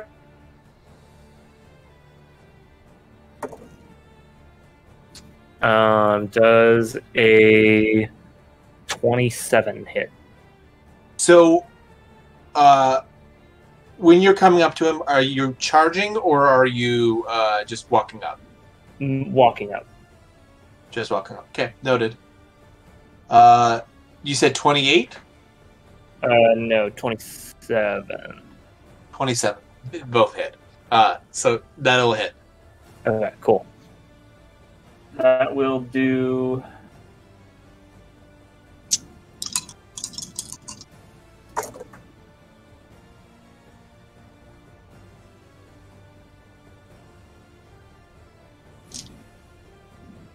$18 damage. 18 damage? Okay. You slash in with your blade, and you slice through the multi-fabric of his silk doublet that he's wearing, and a spray of multicolor rainbow blood spews out with it, and he... I don't like this. Oh my gosh, he's terrible. Oh, and with that attack, I am now in a fusion stance of both crane style and snake style. All right. He's gonna smile, and as he smiles, you watch as it gets like this big, like Cheshire style, and his teeth, which were not sharp before, glisten at you, and he is going to take the first of his. He's gonna do a full round action, so he's gonna do the first of his 3 attacks. Okay, so before you roll against AC, I need you to roll 50-50 shot whether it hits, like, because of displacement. Mm-hmm. That's true. We'll start there. Let's go.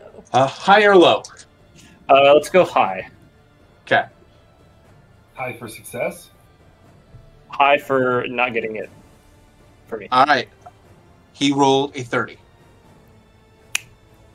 So that will miss. All right. So he goes to bite, and your displacement misses. Yeah. And then I get my turn. Oh my gosh. Well, attack of a thing. Yeah. Yep. So I'm going to take an unarmed attack of opportunity as a trip attempt. Oh my gosh. So that is going to be. Let's see. Maybe make sure. I think I don't think all my bonuses are factored into that. One sec.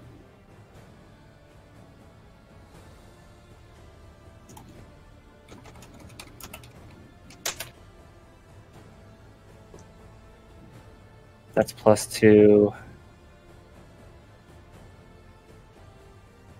And that's +2. Okay, so that's +4. Okay.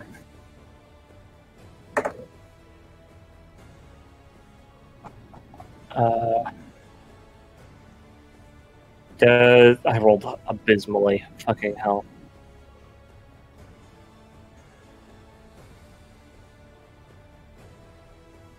$33 versus CMD to trip. To trip. You go to trip him, and his body fully flips over. He hits the ground, and he bops right back up. He is immune to the trip at prone conditions. Okay. Like but did my trip hit? Yes. Okay. So he's not tripped, but because I hit, I get an immediate action, another attack. Okay. That is a crit. Nice. Excellent. I'm going to... oh no, fucking hell. No, you're good. You still get to do all of the damage and the stuff you would do. Okay. Why don't you do yours first? I'll do mine next. Well, I was going to ask, is he immune to crits? No, he is not immune to crits. I mean, amorphous as he is, I wouldn't have been surprised. Strangely, yeah, that's not the thing. I'm going to spend 2 points from my arcane pool to increase my crit modifier.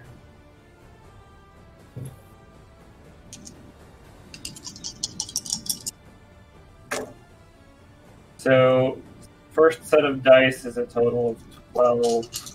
Second set of dice is 10, so 22. Third set of dice is 8, so 30 plus 21, so 51 damage. All right. 51, a spray of blood gouts out towards you. Because you crit, you fulfilled the criteria that he put as the triggering effect of his booby trap special ability, and the smiley face that he drew on the ground begins to glow with rainbow light as the ground warps downwards as an extra dimensional hole opens up underneath you. I need you to make me a reflex save. Oh my gosh! That's hilarious. That's awesome. This is a good test. Fucking hell, I can't roll above a 10. That is a 22. 22. That's pretty good. That's not bad. That's not bad. I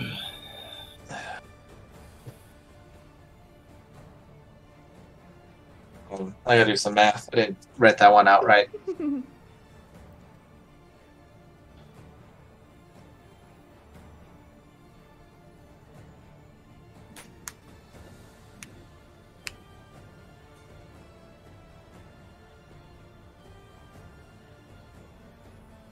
This music is perfect for this. Mm-hmm. Oh yeah.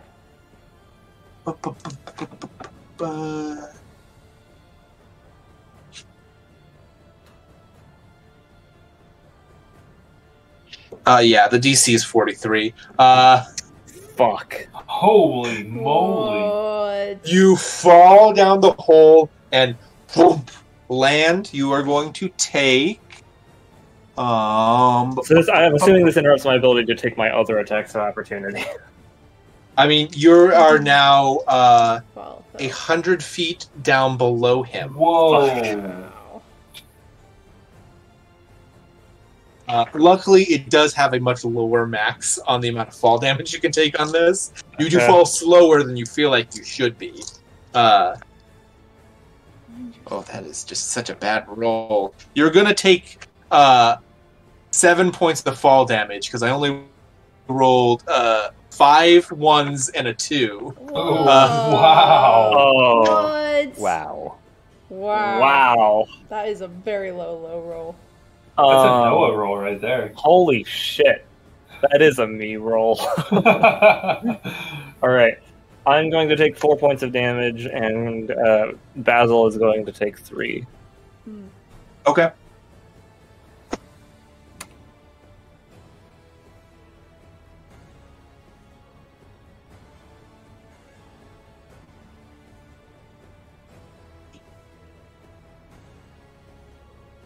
And he's just going to crouch down so he's on the balls of his feet, his elbows on his knees, and his hands on his... and he's just going to stare over the edge and just wave at you. Oh my gosh! So creepy. Is this guy a villain? He seems like he's a villain. Yeah, for real, right? No, Cackles the Clown is a well-known hero. He's so great. He's great. His power set is just creepy as shit. Yeah. That's his superpower. It's not all this other stuff. Factor of 12 out of 10. That's insane. I guess I'm going to try to climb. Okay, so climbing the pit from the boob trap is just a straight strength check. Oh, actually, no, you can also do a climb DC. There's a climb DC and then there's a strength check. I would much prefer the climb DC. Alright, go for it. Because I'll actually get a modifier on this one, whereas I wouldn't with the strength check. Why do I keep rolling 3? Oh no! 19. 19. You start climbing up, and you look, and the walls are like it's a brick stone wall, and you're like, "Oh, this is pretty easy." As you start sliding down, and you realize that the walls are covered in grease. Oh no! And you get the feeling, in a meta information sense, that the DC for the climb check is 30. Oh my gosh! I can pass that.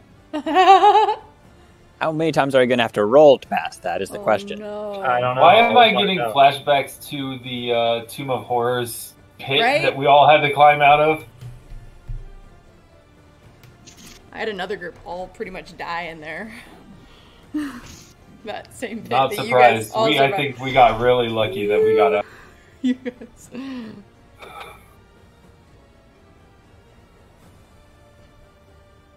As level 1 bards, those the best. You guys were the best.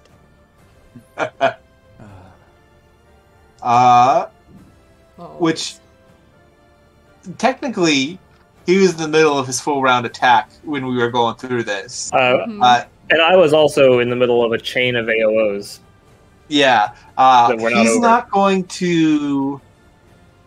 He's not going to come down to you. He's gonna sit. He's like, all right, I'll get back up.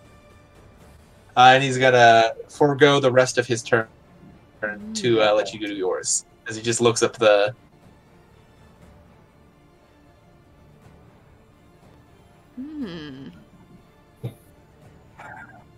I guess I'm gonna try to climb out again. Okay. That one. Oh my gosh! No! Wow. Break your fingers on the way up. I was gonna make a joke, but honestly, this is just sad. Oh. I'm not a sad clown. I'm a happy clown. Like, I need you to do better. Krait is just crying in the bottom of this hole. Don't be mean to him. That's not nice.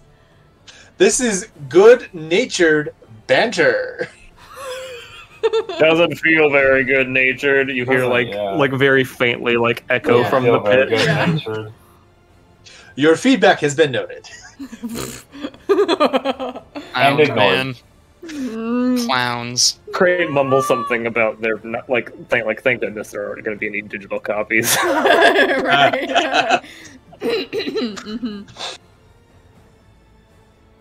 Can I try again? He's going to lean down. Do you need help getting up? Shut up. He is going to use his action to pull out 100 feet of rope from his pocket and lower it down to you. Is it just a bunch of handkerchiefs? Yeah, I imagine it's handkerchiefs. Yeah. Oh my gosh. He like throws it up. I am not taking it the first. It's like coming out of his mouth. Next attempt. I am climbing myself. It's perfect. It's too perfect. And then he's going to hammer it in with a spike with his inflatable hammer. Question. When he lowers that down, can I try to like yank it and pull him into the pit? You absolutely can. Okay. Oh my god. What is this gonna be?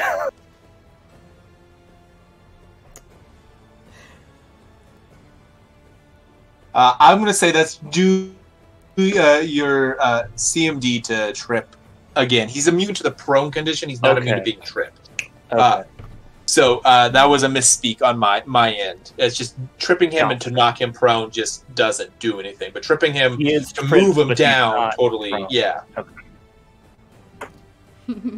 Okay. So I rolled a 6, so 35. 35. Absolutely. CMD is 22. Yes. Interestingly enough, physical combat, not his bag. He does a decent amount with it, but it's not his main strength. I have a plus 29 to trip. Nice. So good.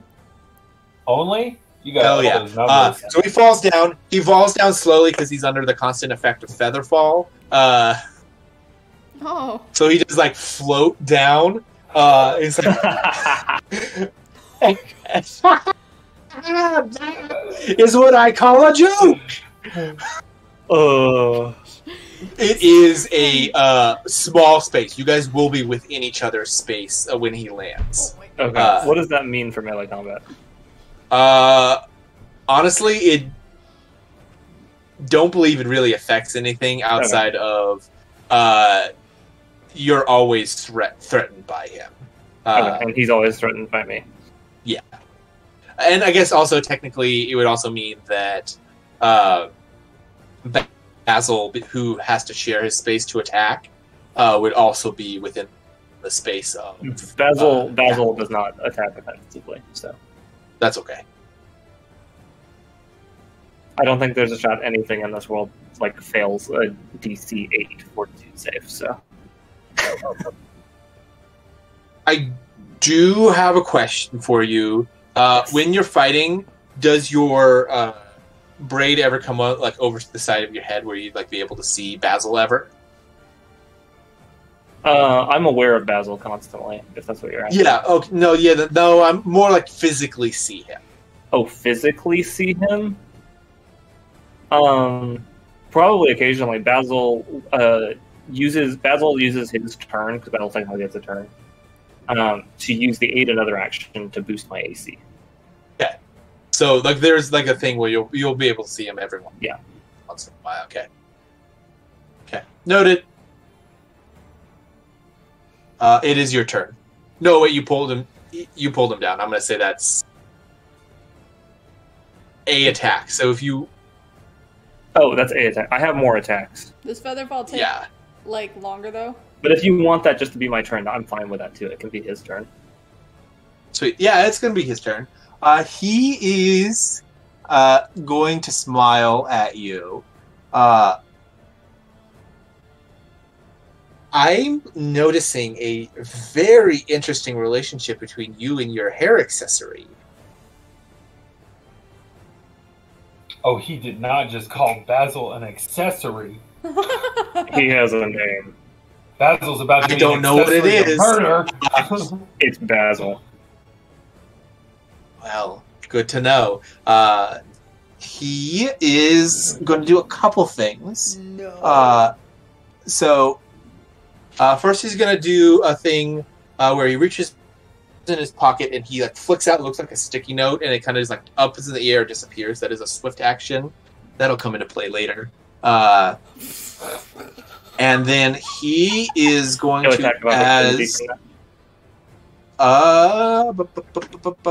yes, it is technically a spellcast, so it does provoke an attack of opportunity. Go for it. So unarmed attack. Kill it. That is going to be a 34 to hit. That'll hit. Okay. And that will do 17 damage. Okay. You do 17 damage. You also now notice, as you are hitting him, kicking him, but hitting him in general, the wounds that you did previously have already healed. Amazing. His regeneration is truly good. So yeah, Krait kicks out with his left leg, and as he's kicking, a ethereal magical blade, almost similar the blade of a Bardache, manifests across his shin and slices into him. This is the effect of this is a permanent greater magic fang spell cast on his kick attacks. Oh yeah. Another spray of blood. You deal full damage because all of this guy's defense is in his regeneration. He's got no DR. Immediate action attack. Okay. Fuck, I rolled a 2. 16? 16 to hit does not hit. Okay. So, but because the first one hit, I will get another attack of opportunity. Yep. 2 more attacks of opportunity. How he goes. That'll be a 25. 25 will hit. Okay, and then the second one... fuck. I'm rolling really bad. We'll be at 19. 19 just barely hits.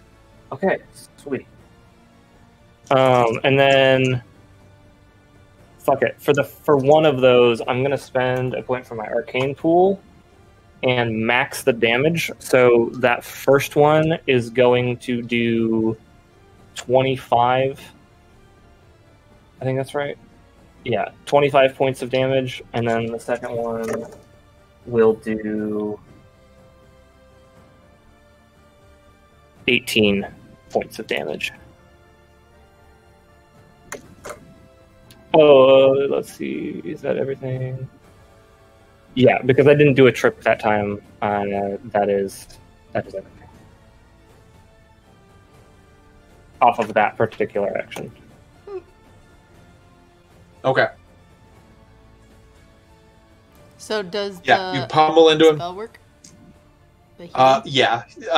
He's got a truly ridiculous spellcraft skill for that. On that last attack, your braid flops forward, and you see Basil on the back of his head is a little sticky note that just says "kick me." Oh my gosh! And I'm gonna need you to make me a will save. Oh, I love it. DC 43.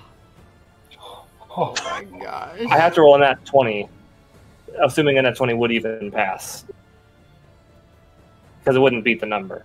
But if a nat 20 would pass, not on checks. I rolled a 6. Oh! You are going to need to use your next chance to attack to make an unarmed strike against Basil. Okay. So I'm assuming attacks of opportunity won't factor into that, because attacks of opportunity. If the next time you get a chance to attack, you have to make one attack of one unarmed attack against. My question is, Basil. Attack a target of my choosing, because I can't choose the target of an attack of opportunity. Correct. Attack of opportunity has to be against the creature. It does not create you a trigger for an attack of opportunity against Basil. So that is correct. And that has technically all of your attacks of opportunity and his swift action to do. Not all of my attacks of opportunity, just that chain. Just that chain. He is going to take his action. He is going to spend 4 psychic energy points. He's going to cast Dimension Door, which will provoke another attack of opportunity from you. Here we go. He is going to choose to be out of here.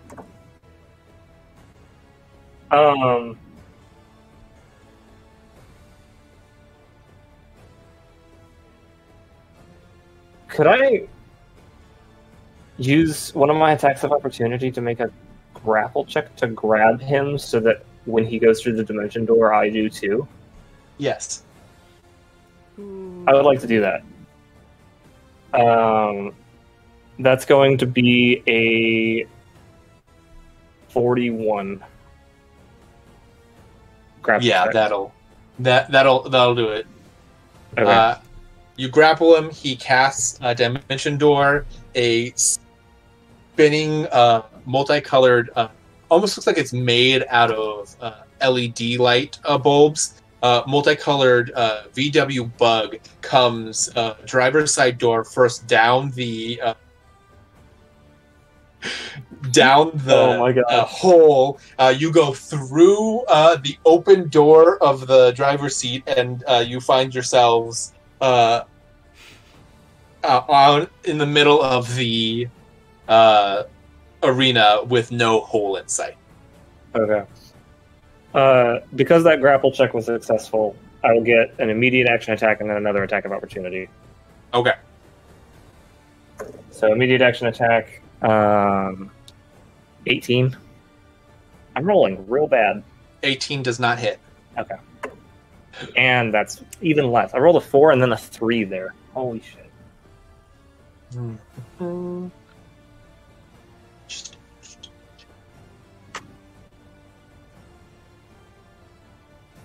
So that was his action? Yeah, that was his whole swift action and action. He's not going to pull away. He doesn't want to do the attack of opportunity. He's pretty comfortable right here for now.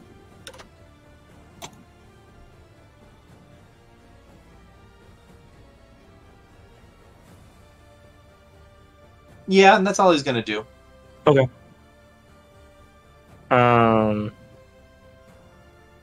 My turn? Yeah. Alright, I'm going to do a full attack action. 24. Hits.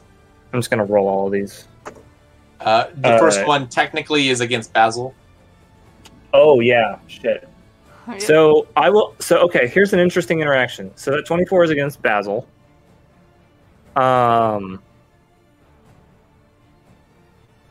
Basil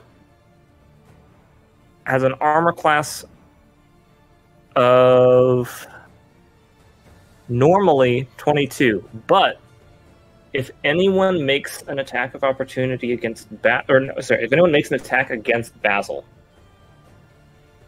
I get to, as an attack of opportunity, use the aid another action to increase Basil's AC by 9, which would cause that attack to miss. But would you So stop can I yourself defend since Basil you- from my own attack? Because I have the bodyguard feat, is basically what that is. Yeah. So the thing is, you're acting under the effects of suggestion. The ability uses suggestion as its base. So you basically are treating this as like a completely normal thing that you would do, is just kick him without. So I want to say probably not in this instance, because to you, what you're doing is not something that would be like. It's not like you're. You think it's actually hurting him, kind of deal. Okay. And because you are attacking him, and he's within thing, and that is going to provoke an attack of opportunity from Cackles. It's gonna. Okay, interesting. The specific features of this is the curse causes any creature to see it to kick the subject, which it qualifies as either an armed strike or a natural attack. This provokes an attack of opportunity if the kicking creature. Yeah, this provokes an attack of opportunity. So, and technically because of this, Basil is flat-footed for the attack. Oh, okay. I mean, it was going to hit anyways, but yeah. Yeah. What do I want to do? I think, he's going to try and bite. No, he does better with this. Can I resolve the damage against Basil real quick? Yeah, you resolve the damage against Basil. I'm going to roll for I rolled max! Both me and Basil take 9 points of damage. That's a natural 20. Wow. I'm going to use... Oh, I don't want to... do I want to use that? This is like a test scenario. I don't necessarily want to expend charges of magic items for this, do I? That's kind of your call. He did tell you to go full out, but it is also like a limited use thing. It's a limited use thing. That is entirely your decision.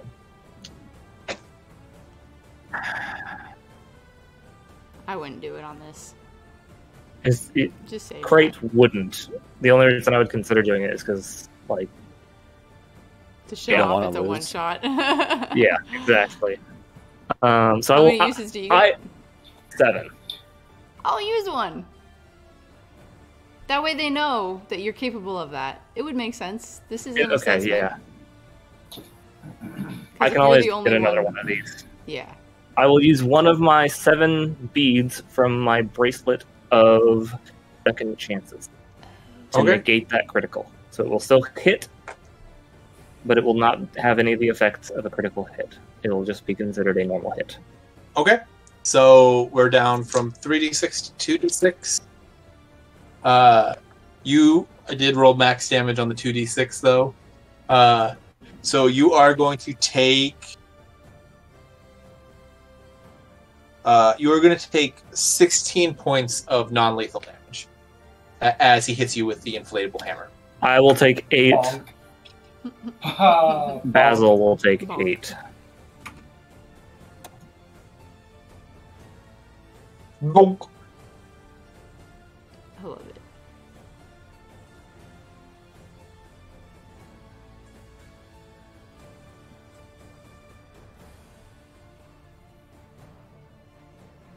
Alrighty. And then I'm assuming you will want to finish out your chain of attacks. Chain of attacks, yes. And then, yeah, then the rest of the attacks will be with the Arimi. The first one had to be a kick because of the thing, but yeah.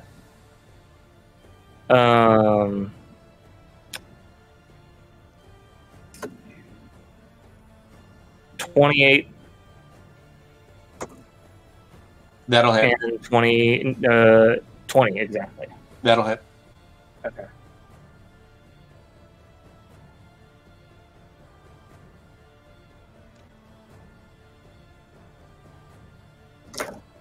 First one is going to do 21 damage. And then second one is going to do 16 damage. Yep.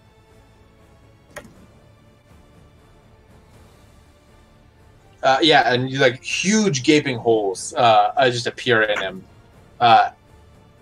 Rainbow viscera everywhere. It's truly ghastly to fight him. Mm-hmm. He is going to step back, look at you, and he's like, all right, I think I've seen what I needed. He turns like quarter way, so he's like quarter sides to you. He looks at one of the cameras that's recording the match that's only doing physical copy, and he's like, Cackle's assessment 1 for Krait.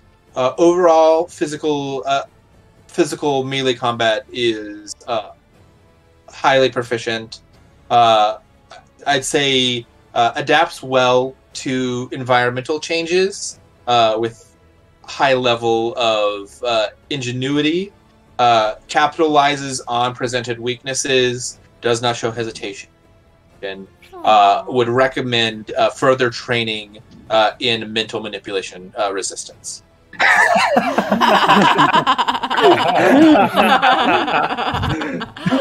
love that. He pats you on your back. He pulls out it looks like a flask, healing potion. Nice. Oh, thank you. And he just pats you on the back. Who is next? I'll go. Excellent. Right. Basil is a medium creature, right? Basil? Cackles? Or cackles, yes. Yeah. Yeah, no, I'm... Yes, Cackles is medium. Oh. Okay. Good job, Noah. Good job. I'll Way to Great. go. Pocket, we'll say. Or rocket. Do you need any preparatory work?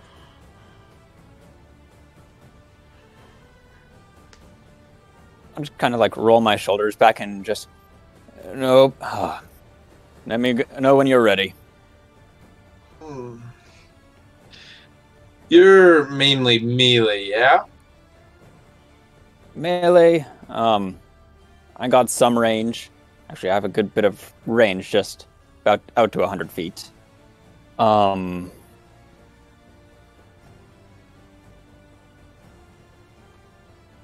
Yeah. How hard are you to kill? I'd like to see you try. Uh-oh. Smiles! No! Cackles is gonna start cackling. Oh no! he is going to put himself in like this like side stance mock martial stance, and is Oh gosh. roll initiative for me. Oh my Okay. gosh. How far away are we standing, by the way? 30 feet away. Okay. Honestly, he's probably a little bit too small in an arena for someone of your size, but it is what it is. Mm-hmm.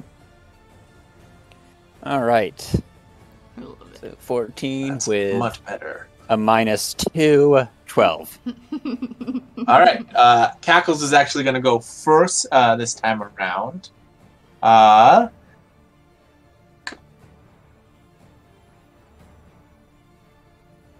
Cackles is going to inhale very deeply from his nose to the point where his like nostrils flare comically large, and is going to breathe out a cloud of multicolored gas at you. And Okay. I will need you to make me a Oh no, it's color spray. Constitution save.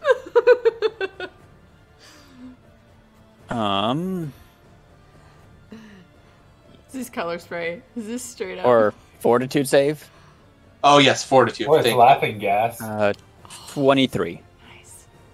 23.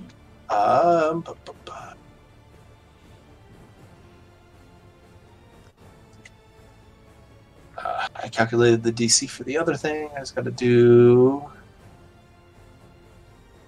Oh right, no, it is the same because they use that con instead.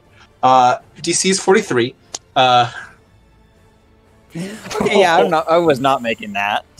Man, this guy is hard. You are subjected to the effects of hideous laughter I was right. Laughing gas. Nice. for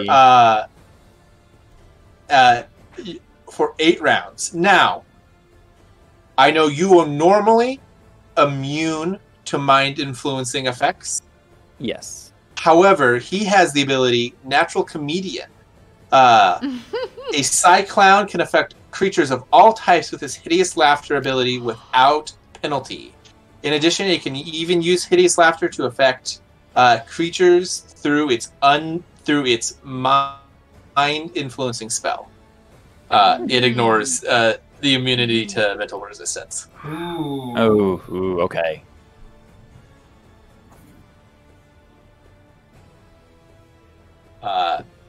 So for the next 8 rounds, you do get a save at the end of each round. Not gonna do me much good. You have collapsed into gales of manic laughter, falling prone. The subject can take no actions while laughing, but is not considered helpless. After the spell ends, it can act normally on the creature's next turn, and it may attempt a new save to end the effect. So you're not helpless, but you are prone, and you can take no actions. All right. For the 8 rounds, he is just going to circle you and study you. Oh So 8 rounds of combat go past, and every once in a while he's gonna like mutter something like interesting or, "Well, I haven't seen that before," under his breath. And then he is going to bounce back. He's going to turn around. He's going to draw a smiley face on the force field and give a 100-foot tunnel. So instead of doing a 100-foot a hole into the ground, it's going to give himself a 100-foot extra-dimensional tunnel through the force field. But it still doesn't go through the force field. And he's just going to walk all the way to the end of the tunnel and just look at you. Just creepy clown style. So creepy at the end of the tunnel. All right. This may 8 work rounds in my pass. favor. So he's now 130 feet away from you. All right. I'll go up to the very edge of the tunnel. And where I'm big, I'm just going to lay down on my side right in front of the tunnel, chest up towards the tunnel. Okay. And I'm going to use Bone Cannon. All right. What? Please describe for the group what bone cannon does. What? So, 4 cannons made of bones grow out of my chest. What are you? 4 of them. Oh my gosh. And I get to make 4 attacks, and You're an You said anime the tunnel is character 100 too! since the tunnel is 100 feet, it's to his touch AC. It's literally the same. Okay. All of his AC comes from dexterity. Good to know. So first attack does a 29 hit. Yes. The DC is the AC is 19. Oh, good 19. to know. Okay, natural 20. Oh. Phenomenal. You get it on a 24. So that hits. And another 29. I'm going to go on roll 20 to roll this. I was like, too I much need dice. to. Yeah, I was like, we've got our dice. I'm trying to remember. Yeah, I'm probably actually going to need to use roll 22. Oh, I can use the Avray. Sweet. Or not. No, yeah, my phone. Are you going into Breaker of Chains? Yeah. I'm just gonna use the Discord dice. If I get a crit. Krait has shared the healing potion between himself and Basil, and lean over to the two of you, and be like, "It's a good thing this guy's on our side." Yeah, he's kind of scary. Not a fan. I don't know what I'm gonna do because he gets really far away. I don't do far away. Just keep him close. Yep.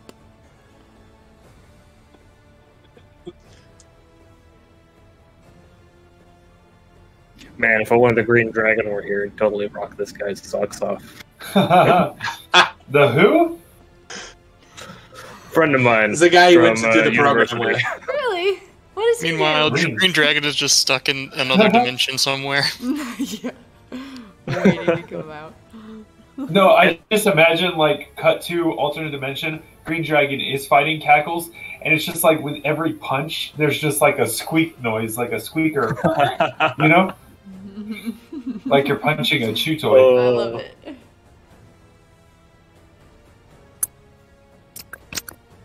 There you go. Oh, there, you got a squeaker toy.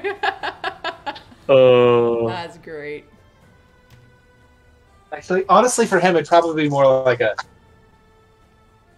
Oh, it's not coming through. It's not going But to. I That's can okay. That imagine one's it. really low. I can That one's really low pitched. So that's probably why.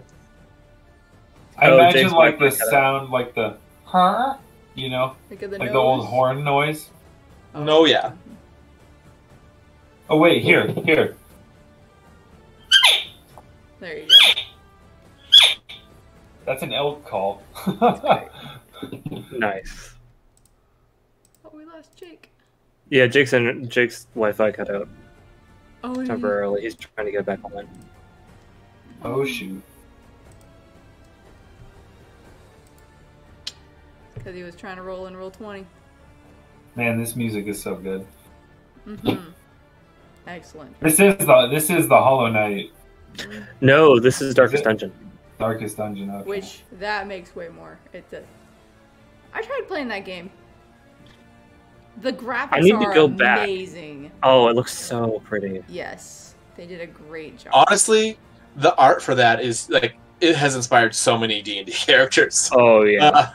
Yeah. All right. They're back. Zach, no. It's too loud. Oh, sorry. Okay. Now I can launch Breaker of Chains. Alright. So that is going to be... I'll put this over here. Dice for days.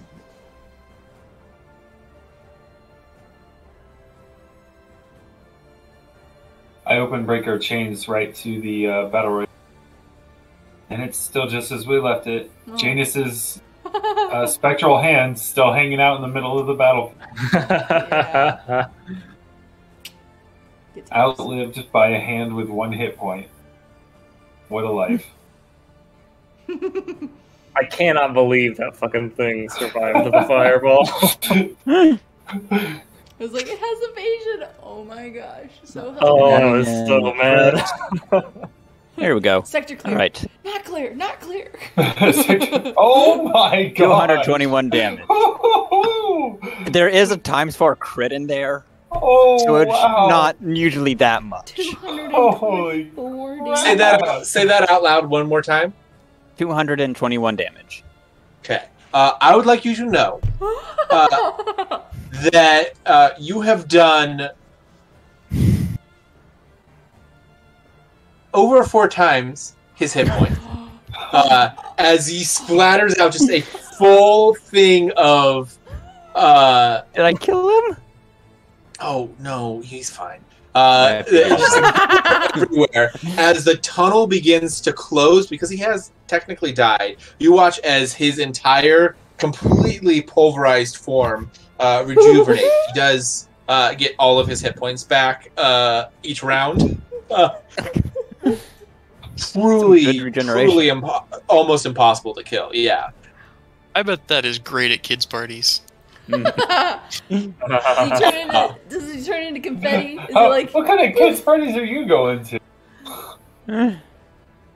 So wait, he regenerates his amount, his like max HP, or at the end of a round he automatically goes to his full HP from wherever he is. He automatically hits the same amount as his hit points each round, so he doesn't automatically go to full hit points. Oh, he just has there is a while 60 where he's sitting there coming back from like negative 160 something. Wow.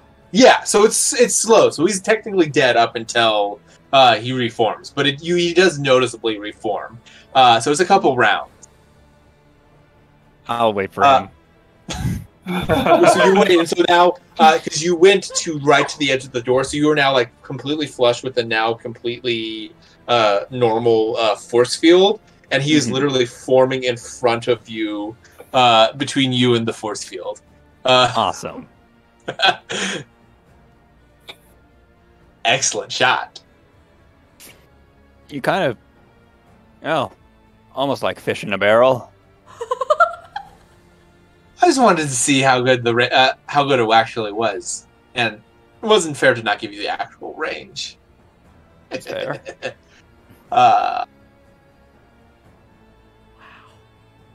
He's gonna bite you. Okay. Freaking weirdo! Gosh. Okay. The clown would bite people primarily. He's going to. Another natural 20. Oh my goodness. Gosh. My AC was 12, so yeah. Right. Oh my gosh. I'm glad that karma's on our side. And max damage. So on one of the dice, 11. You're going to take 15 points of piercing damage, and I need you to make a will save. All right.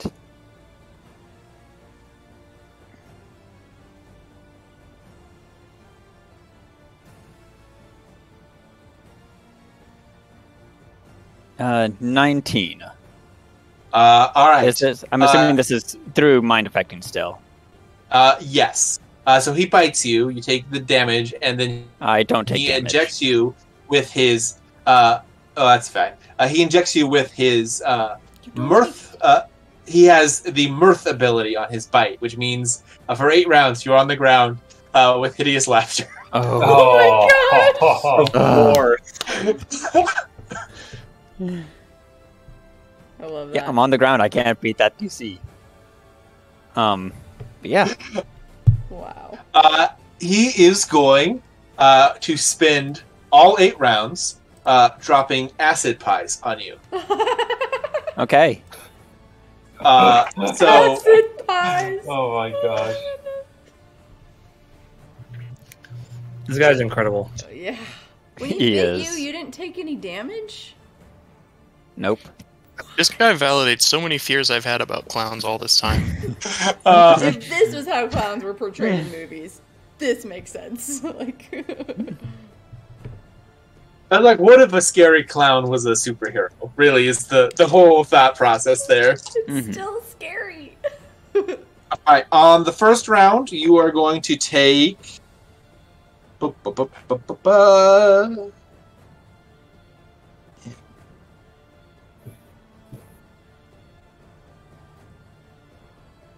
18 points of acid damage plus another 18 the next round, so a total of fuck it, I'm just gonna do this in the dice chat. Just roll it all at once.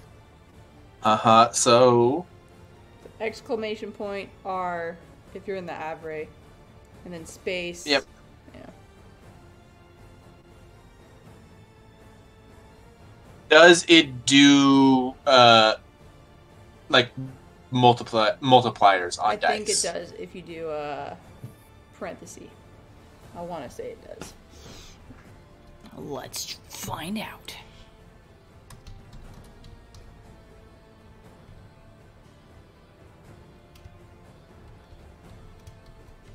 Cool. So the first acid pie between its first round of damage and its second round of damage is going to do 72 points of damage. Nice. It's gonna do what? 72 points of damage Oh, Okay, so total. So Mm-hmm.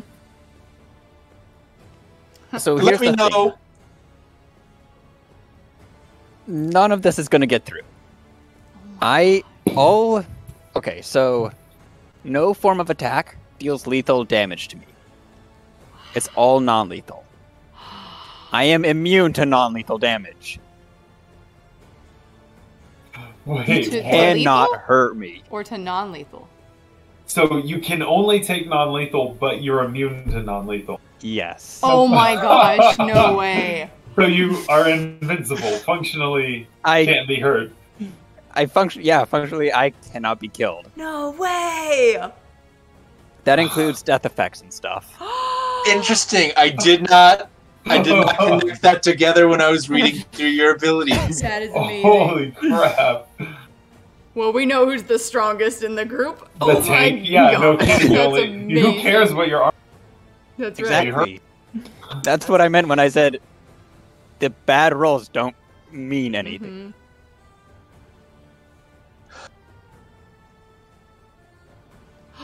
Interesting. Wait.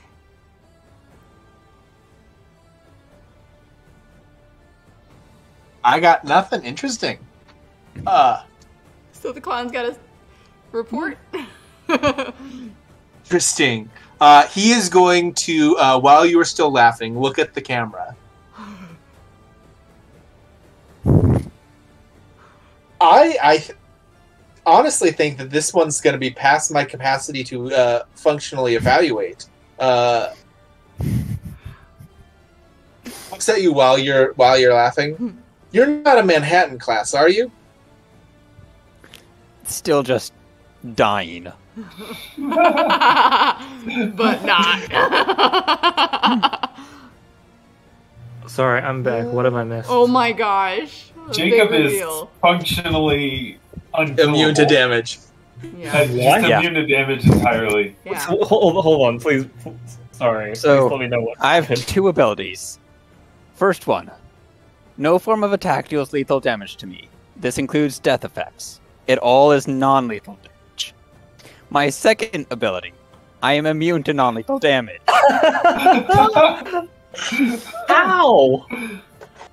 You might have to explain because I have Yeah. given you a truly unfair ability to build here. No, I wanted to see how disgusting I could make this. So, I'll- so I started off as a level 1 NPC warrior with the consume creature template, which allows me to take abilities from other creatures and stuff. And I am now technically a CR 12 because the more abilities I take, the more my CR goes up. I just wanted to see what would happen. And I wanted to see how far I could break this, and I think I succeeded. Yeah. I love it. Oh my gosh. What level did you reach your invincibility? I'm a CR 12 technically. No, but like, did you reach that at CR 12, or did you reach that at CR 8 or CR 7? Like, at what point did you have those two abilities together? That's awesome. Oh, I could have had that if I had. I didn't do it in any particular order, but I could have had that at CR 5. Nice. Actually, no, 7. There's that other +2. Wow. That's crazy. That's insane. Nice. In my defense, I did not really connect that this was probably this broken when I gave it to him. I just wanted to see what would happen. On the surface, I didn't think so either. But That's the thing about Pathfinder. there is one other thing. Let me know when it's my turn again. It is your turn again. He has finished the assessment, but you're free to do anything because you are still in the. Hurry now. He spent the time while you were laughing to talk to the recording and do the final assessment, and basically just said like you're beyond his capacity to properly evaluate. Okay. Yeah, if I heard that, then I'm assuming it's over. He'll help you get up. He's like, I would hand you something to help with the wounds, but apparently not a thing. No. Is he upset? I think he's slightly upset. Oh no. He's a He's mad angry clown. now? That's right. What have you That's the done? last thing we need. Interesting.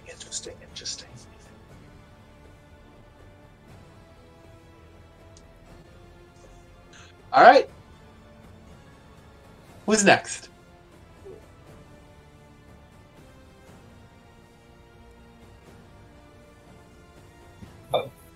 Okay, I guess I can go. All right. You got this. You can do it. All right, Wardine. We can. All right, we got this. We got this. He's gonna turn his cap backwards. Yeah. I got some time to prepare, right? Yeah. Okay, I'm gonna go ahead and cast 13 different spells. Okay. So for your knowledge, I'm casting Shield and Mage Armor on myself, as well as Spell Turning, and I'm also casting Haste, Magic Fang, Stone Claw or Stone Skin, Shield, Enlarged Person, Bull Strength, Bark Skin, and Evolution Surge on Wardine. And Evolution with surge. those, yes, Evolution Surge. It gives me 4 evolution points. Additional evolution points. I'm going to give him an extra set of claws and the Frightful Presence ability. Okay. And then I need to, for spell turning, I believe I need to make a.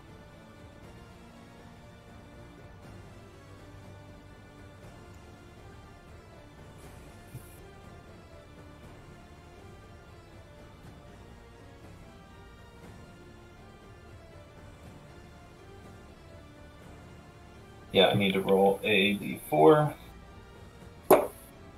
3. Okay, so nine levels of spells. And then... Alright. Then... So the way this looks, I'm going to cast some spells on myself. There's some shimmering protective fields that you guys have seen before. And then I'm going to proceed to cast a bunch of spells on Wardine. He is 1, going to grow much larger. 2, he starts growing shards of stone out of his fur, which would be his stone skin. he grows an extra set of claws, and a couple of other things. And then the last thing, frightful presence. This now elephant-sized wolf, six-legged wolf, goes from looking... Obviously, it's intimidating because it's big. But as far as like its face, it just kind of looks like a wolf. It suddenly changes and looks like a nightmare creature that you do not want to be around. Like it goes from Pokemon to like Full Metal Alchemist on the tone. Yeah. Hell yeah.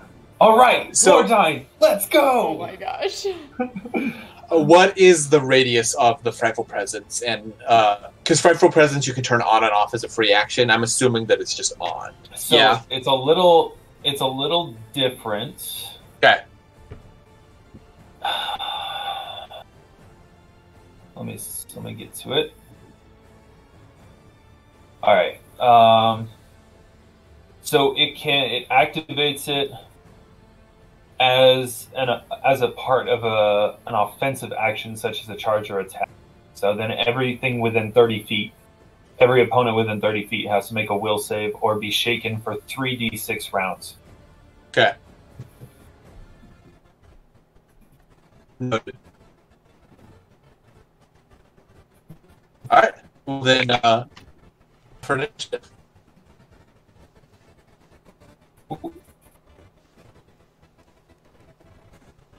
Like swinging from good to bad on these rolls.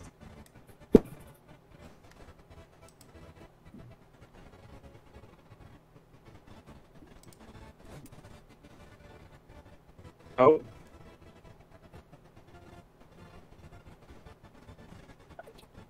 Can you hear me now? Yep. We're glitching out too. Can you guys hear us? I can hear you. Okay. Andrew, I'm having a little trouble hearing this back. But Can you hear me? now I can, yeah. Okay. Just as the music cutting in and out for you as well. Yeah, it's cutting in and out. Uh, Pretty bad. The music suddenly is just like Okay. very delayed. All right.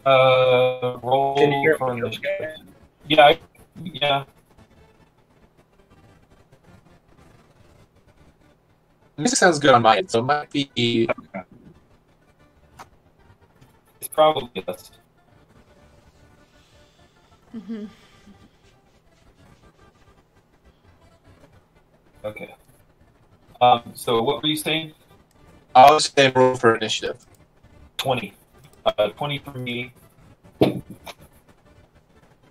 That's easy. 20 for Wardine.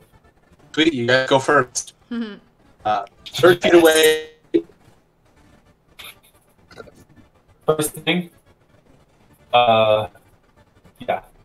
First thing, I'm gonna go first as Aspen and Old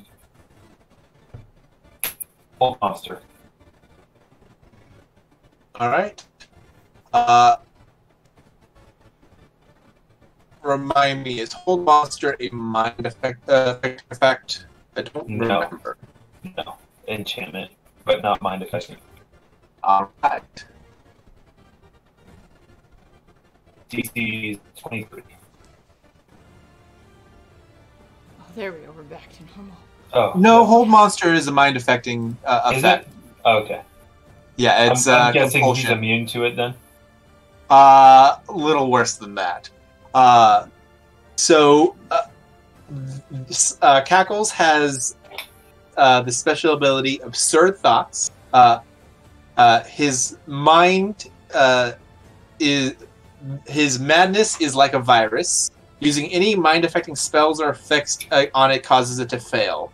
In addition, the user must succeed a will save or become subject to a random form of madness affliction with an immediate onset time, with a duration equal to the spell Interesting. cast on it. Does that get affected by spell turning though? Technically, it is a supernatural ability, would be affected by spell turning, yeah. How many levels of spell would that take up, though? That's a good question. So he's gonna get affected by his own madness? I mean, he's already mad. He had... That makes so much sense.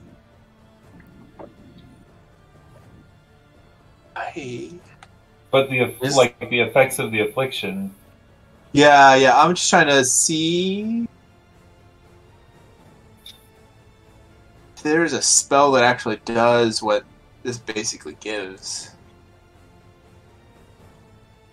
I don't know. It's not super clear on what is and isn't affected by spell turning. So I would say this counts for sure. Even if it doesn't rule, I feel like this is basically just a spell version. It's basically just a spell.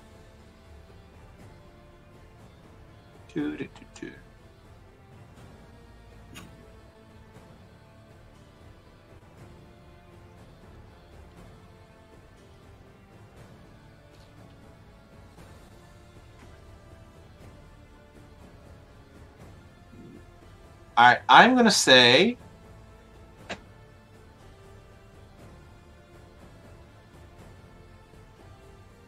Based off of what I'm looking at these spells here, I'm going to say that it takes up the slot of a 7th level spell.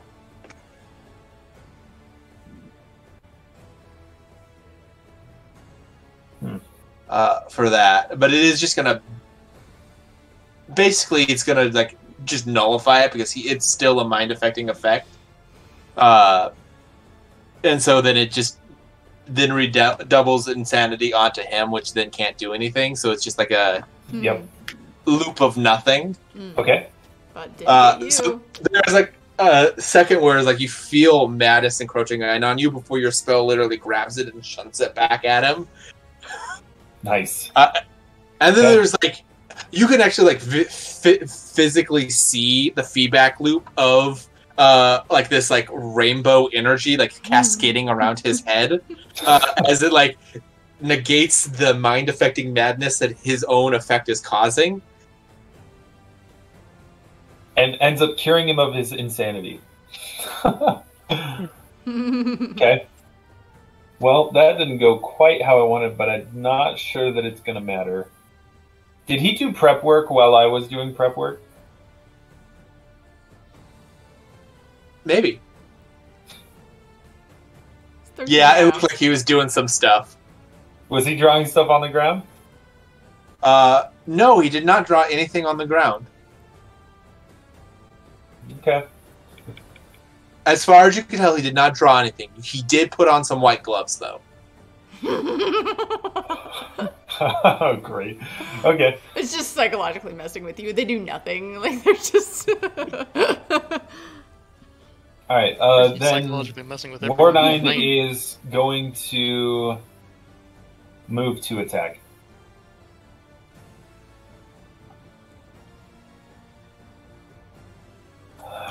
I'm like reading through my character sheet, and I just realized I didn't cast a single offensive spell during that fight. Aww. Alright. Okay. He is going to make a pounce attack, which is a charge. Okay. As a activating Frightful Presence as he charges. So I'm gonna first need a will save. Okay. You're actually going to need to do a will save because Frightful Presence is a mind affecting effect. No, it's not. It's a fear effect. Which it's not a spell. It in the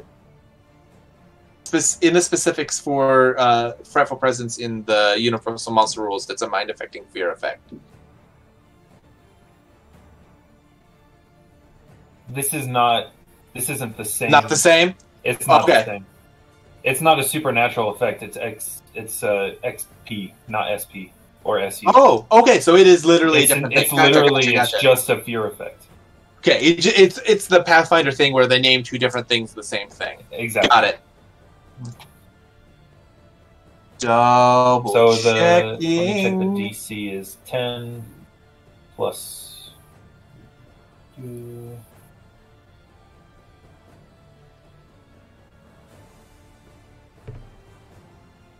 Big Karma, you did a good job. Thank you. I felt like I was on the ground for a majority of that fight, though. It's not great. It was still as I was truly a hoping. spectacle to It watch. was amazing. You did so much damage with your 15. DC 15. DC 15. Okay. So he rolled a flat 16 on the will for that. For the charge attack, as you charge, Wardine pounces and Cackles raises one of his gloved hands, and Wardine goes face first into an invisible wall of force just as he enters the square. So he's using his special ability, running into the window.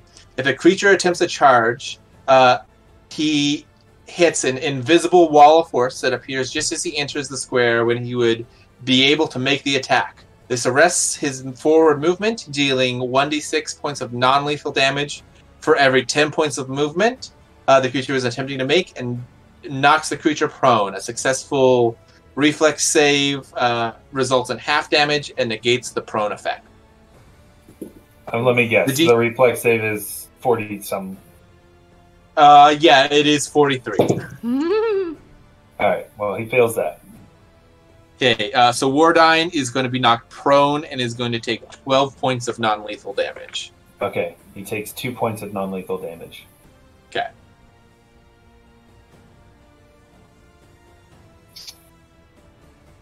I knew you had something when you were asking before if it was a charge or not, but I wanted to get the full round attack for pouncing. That's fair. Okay, your turn.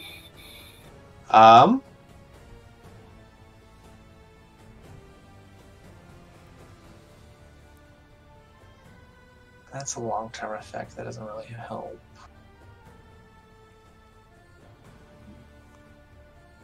Alright, I think he is going to do two things. He's going to use his once-a-day immediate action to create a 40-foot radius, so the entire field. He's going to cover the entire arena in banana peels. What? Okay. This guy! I fucking love this guy. I love it at the same time. So anyone who walks through has to make a reflex save or fall to the ground. DC 43. And DC 43. How is his DC that high? That's he has crazy. a 43 charisma. So his DC is the equal. Nope, sorry, that's not the right number. So 86. Let me double check this because DC is 10. It would be, I might have missed. It would be your score minus 10 divided by 2 is your modifier. So he's got a score of 34 minus 10 divided by 2 is 12. Ooh, I might have done that math wrong. Plus Pathfinder. 10. Numbers are high. It's fine.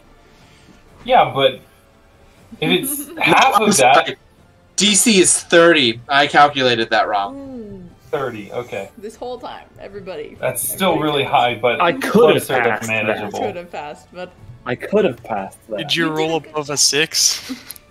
oh, true. Did Shut you up! Sorry. I mean, Shots it's fired. good to your Shots fired. You could have, but did you? All right, banana peels. Yeah, so you can, if you are, to get up, you can get up as a move action to make a reflex or acrobatics check. And if you fail, you fall prone again. Or you can use a full action to right yourself and automatically succeed. So he's going to fill everything like that as his immediate action. Then he is going to use his standard action, and he's going to use his change shape ability to turn himself into a clown version of Wardine. Okay. Just because he can, and mostly because I wanted to use the ability. Okay. Yeah. Unlike Wardine, he is going to use dragon shape, or form of the dragon as the base. So it's a draconic version, but I'm reflavoring it to look like Wardine. Okay. But it still has his exact same face, like Barkhest style with the clown makeup. And that'll be his turn. Oh my gosh. All right. Which will be you. Oh my goodness. Oh, creepy. Lord. That's good. Where'd you find that? I just like that was just like in the chamber. That's crazy. Yep, there you go. Nice. Oof. Creepy.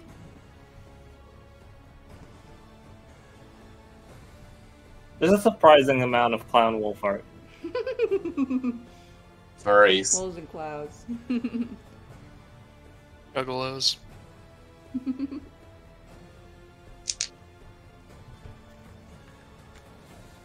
Yeah, but Big Karma, you seriously, that was amazing. How did you learn about that ability that you have? Jake. Sorry, what was that? Oh, I was asking you, how did you learn about your ability that you had that? How did you find that out, that you couldn't take damage? Oh, I have this thing where I can absorb powers from other monsters. God, they're superheroes? There's some more stuff I can do, but the unkillable thing is probably the most powerful. Can you absorb superheroes' powers? Probably. I can't absorb like actual spell casting, but anything supernatural. How? By just touching them? She inches like away from you. Just No.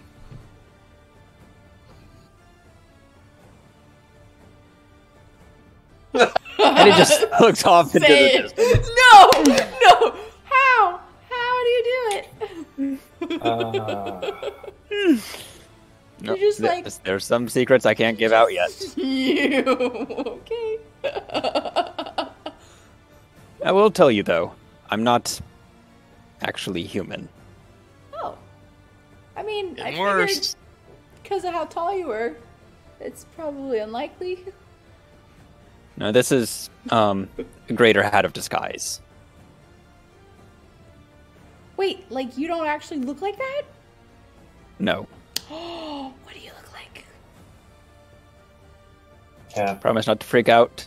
Okay. I want to see it too. I'm going to take off my hat, and you see, instead of a huge person, still wearing all the same clothes because it doesn't change with Alter Self. So still dressed very nicely, minus the top hat. You see a huge-sized troll, covered in black chitin, with two, basically bony wings. They're not actual wings, but they're basically like bird's wings, just the bones out of his back. The chitin comes up over his head, kind of like a helmet, and you see spreading out across the back of the helmet and over the top are these like purplish vines and veins going through the chitin. Okay, clarification. What is chitin? Titan. It's Okay. chitin. It's like It's the chitin. exoskeleton from bugs. Okay. Oh, okay. Yeah. It's basically like a black exoskeleton. It's also primarily what fungal tissue is made up of. Cool. Oh. I didn't know. Convenient for the mushrooms. But you look Okay. awesome. Yeah, I'll put the hat back on and I keep this on just to not scare people. So Wardine is allowed to stand with a move action? He can stand with a move action. He just has to either make a reflex or a acrobatics check. Or in order he can to just stand? In order to just stand. Or he can take a full action to stand without making a check.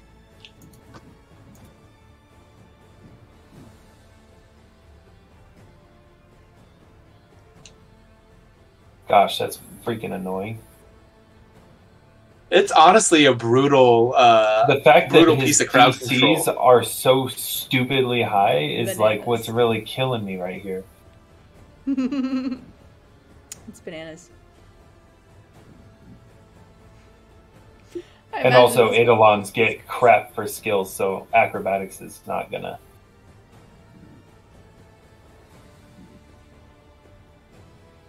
Come on. Oh, you know what?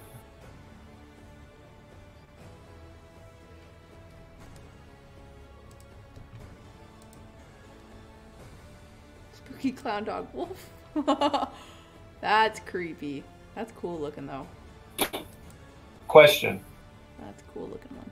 Would you allow me to use Wardine's jumping acrobatics? Yes. Okay. I'm gonna attempt. He's gonna stand up with a move action, which will provoke because it threatened. But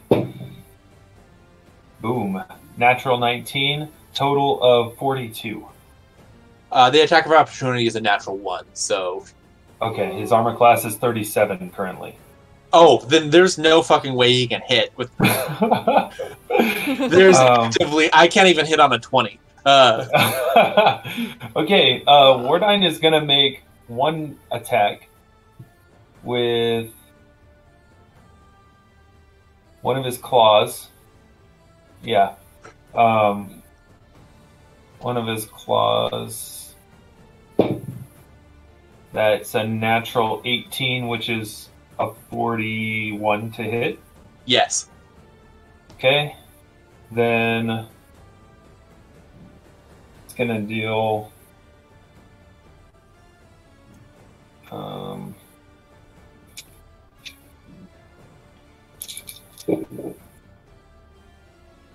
15, 28 points of damage. Okay. Piercing, slashing, and then he's also going to use his grab to make a free grapple check. Go for it. Wow, I'm rolling sweet numbers here.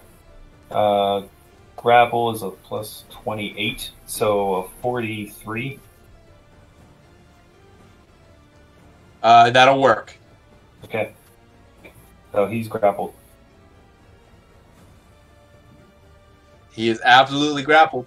Just a mash of... I am going to cast invisibility on my turn. Okay. On myself. Yeah. I would like the visual for everyone to know that it is a black and gray wolf grappling a rainbow-colored clown wolf. Nice. Opposites in color palettes, truly. Mm-hmm. Aw. I love it. What do I want to do?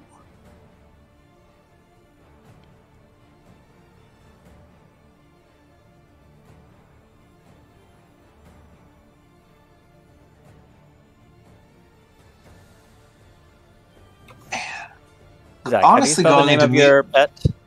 You what? Or eidolon? How do you spell the name of your eidolon? Phonetically. Wardine. Cool. Wardine. I choose you. I can also summon a Tyrantodon, Armadina, an Elec-Fire, a Starrak, a Shadash, a Skelcrow, and a Burrogator. Which are the various names that I gave to other creatures that I can summon with Summon Monster 7. Ooh. Nice. I really don't have good melee options. I mean, Yeah. I hate to tell you, but unless you can escape the grapple, this is going to get really ugly the next turn. No, because his only teleport is Dimension Door, which we would just go with him because you're grappling him. Because you're the same size. Alright, I think what he's going to do, he is going to manifest a bright yellow flower on his chest as a wolf, and he's going to use, as a swift action, Acid Squirt. Does it provoke? It's a ranged attack, so yeah. In melee, a ranged attack would provoke an attack of opportunity. It is a ranged touch attack. Oof. Rolled a 2, but I'm pretty sure that still hits his armor class. 25? Yes. And then does an 18 hit Wardine's touch class? Touch, yes. Okay. Is that going to bypass his DR10 adamantine? It's acid damage. You're going to... Cackles was going to take... 13 is... an even 20 points of damage. Okay, and Wardine is going to take 23 points of acid damage. Okay. And then is going to attempt to, as his action, because that was his swift action, is going to try and attempt to push away. Probably he's going to do acrobatics. Yeah, he doesn't have escape. I think attempting to leave a grapple is a standard action. Yeah, so he used his swift action to acid swift spray. Action. Okay. He's got a lot of once a day swift actions. Mm-hmm.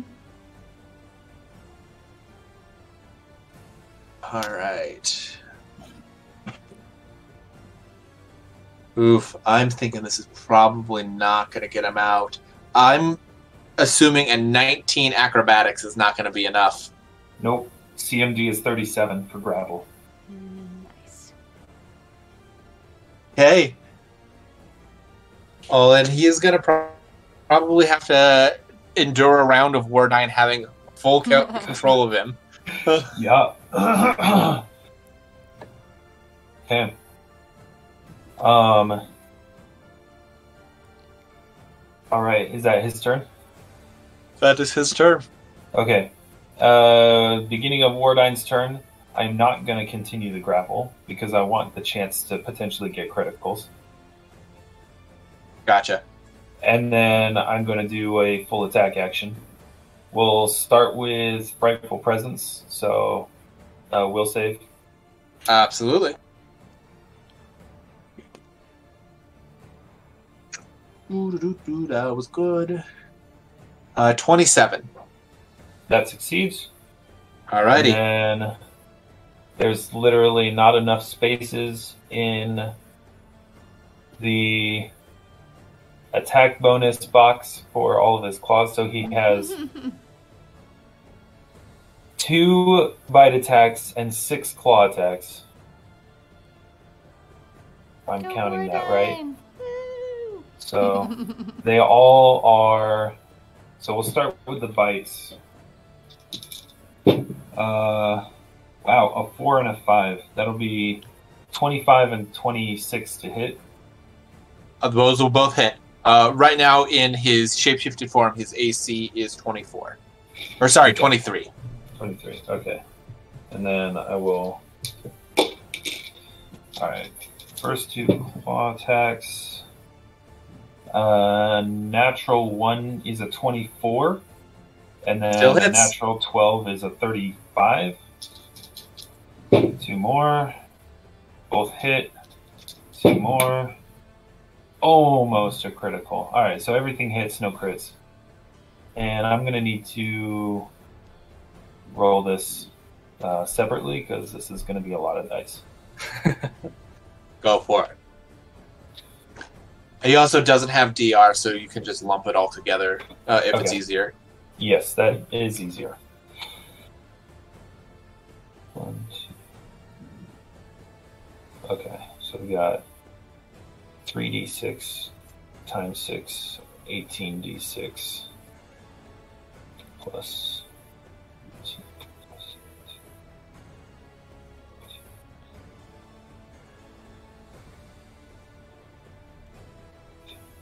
Also, he hits with at least 2 natural attacks, so he gets to rend as well. Yep. Don't want to forget that. Which is an extra 1d8 plus 18. God. Fucking natural attacks are nasty. Yes, they are.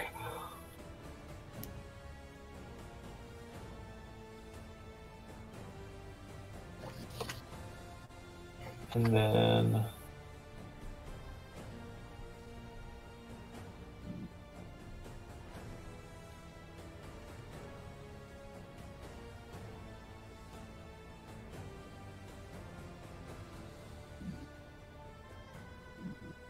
we'll check that I got everything that I need. Okay. Ooh. Not the greatest. He's going to take 202 points of damage, and also I'm going to go ahead and take the free grab and grapple him again. So he's just a dead corpse that you're holding on to, for now. Yep. So let me do this right. So how many points of damage? 220? 202. 202. I almost beat Jake's.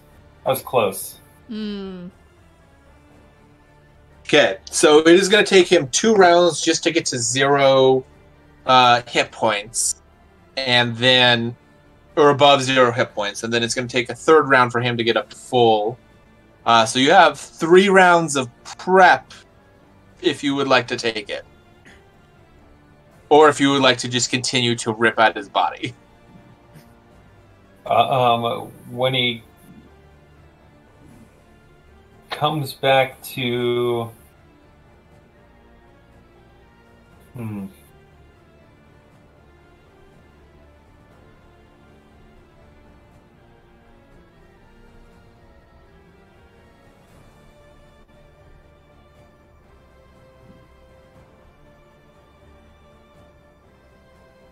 let's see what I do.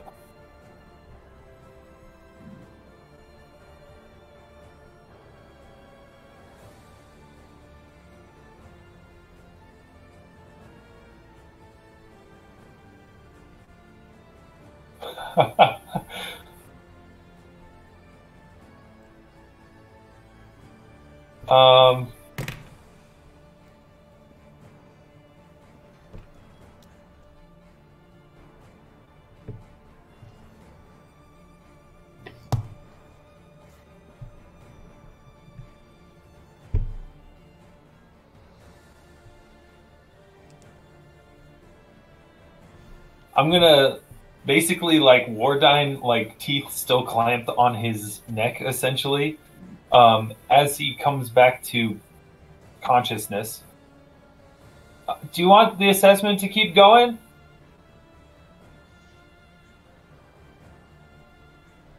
As I say, like, I'm invisible, so it's like voice coming from nowhere. No, I think I've gotten what I need. I mean, I've got Wardine's, like, he's my best bud, but there's other monsters that I could bring to my help, to my aid.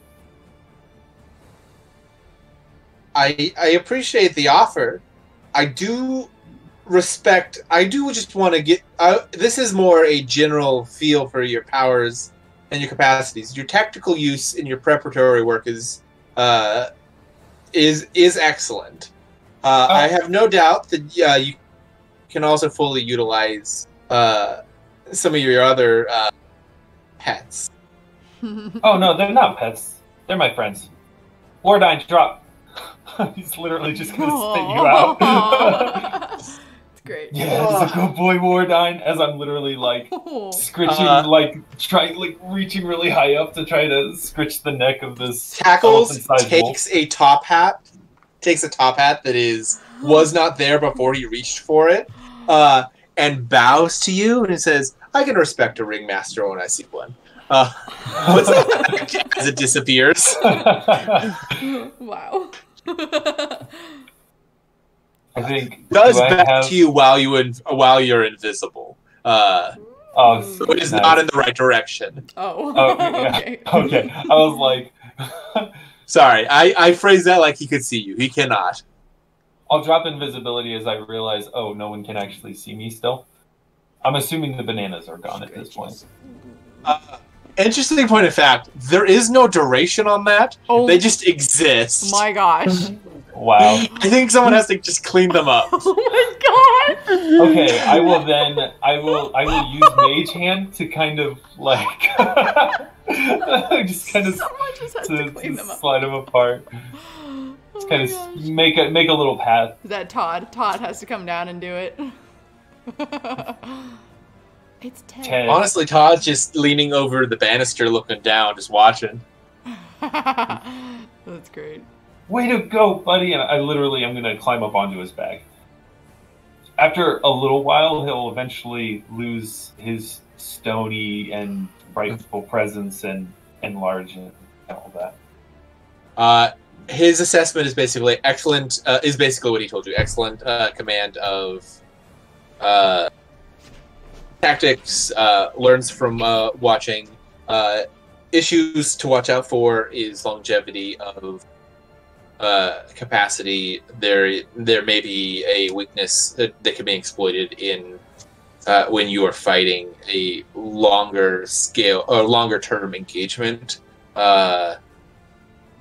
Something to just be aware of as part of like training and assessment.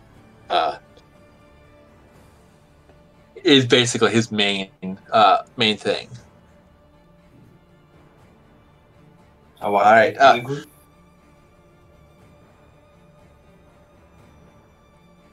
He is going to pull several brooms and like mops out of his pockets, and is going to cast animate objects to have to clean up the banana peels, like Fantasia style. Straight up, yeah. This guy's great. It's great. As he does, he looks at you, Rocket. You're up. Okay, are you sure? Good luck, Rocket. Okay. You got this. Okay. You got it. Come on. I believe in you. Okay, this is gonna go Sorry, really. Warden will say I do need to this. go. Okay. I have work early in the morning. All right. But no, I want to see, like, next time we play this, I want to see Rocket in action. Okay. It's pretty funny. I can do it real fast. She's not gonna last long. I'll do the first round if you want to see, or you can go. It's fine. Okay. So. Nah, if it's only going to be a couple rounds, then yeah. Oh, it's gonna be so fast. It's gonna be so fast. Okay. All right. So Rocket goes ahead. She pumps herself up. Okay, Nachi, we can do this. We can do this. And then like looks at the clown. Can you move like 10 feet closer? I can't run very fast. You know, she's like this huge thing on the ground. He walks 10 feet closer, but as he does, he pulls out a balloon and makes himself a balloon saber. And puts himself in a fencing position 10 feet closer to you. Okay. And then it's that total like anime thing moment where she like looks down and like her eyes are just like black and she smiles like, yes, evil grin. And I'm ready. Roll for initiative. Okay.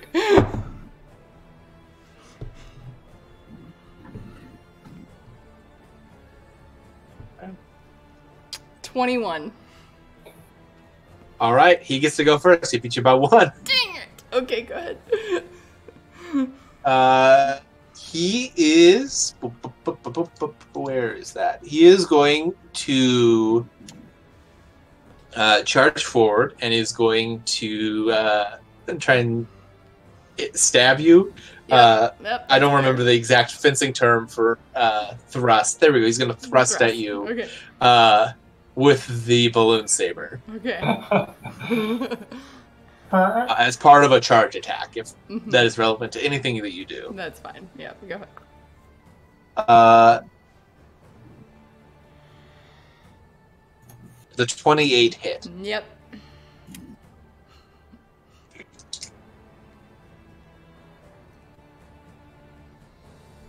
We're going to take 10 points of non-lethal damage. Okay.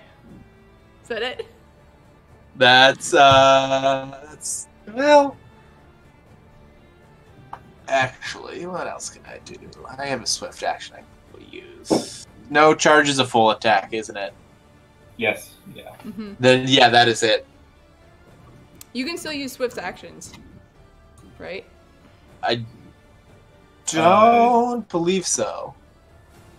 I think you still can. get a swift action with a full attack. Yeah, you do, because I do it It's all the time just- with Ox. Yeah. You can. If you took a full round action, then you can.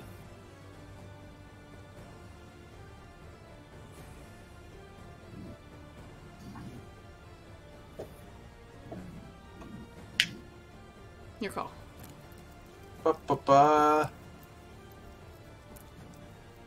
Oh, you can take 1 swift action per turn regardless of what other actions you take. Okay. So he's going to stab you with the balloon, and then is going to is going to use a different pie-based ability, and is going to pie you in the face as a swift action. So this is a ranged touch attack. Okay. Which he is within melee of you, so range attack will be an attack of opportunity. Oh, okay. Yeah, I'll attack. If I... Alright, After. If I survive. Yikes, that's a rough one. My touch is 13. So... Oh, he got a 19 on the touch attack. This is... You are going to take 8 points of fire damage, and I need you to make a DC 30 fortitude save. Fail. You are blinded. That sucks. Permanently? I mean, technically, yes, he will fix it when he's done. Yes. Oh my god! No, I wasn't sure if it was a temporary blindness for the ability or a permanent. No, for the ability is or be permanently blinded. He will fix it. That's fine, yep. I did not realize that was part of the ability until I started to use it. It's okay. My turn? Your turn. Alright, just gonna use a full attack to try to... Where did you hit with your attack of opportunity? Oh, you do get the attack of opportunity first, yes. Alright, so do I have to roll to see if I even 50% chance of miss? No, in theory, that would be before you were blinded. Oh, okay. It's before. And so it's as you're throwing the pie. Okay, so that's a 35 to hit. 35 to hit. Yes. Okay.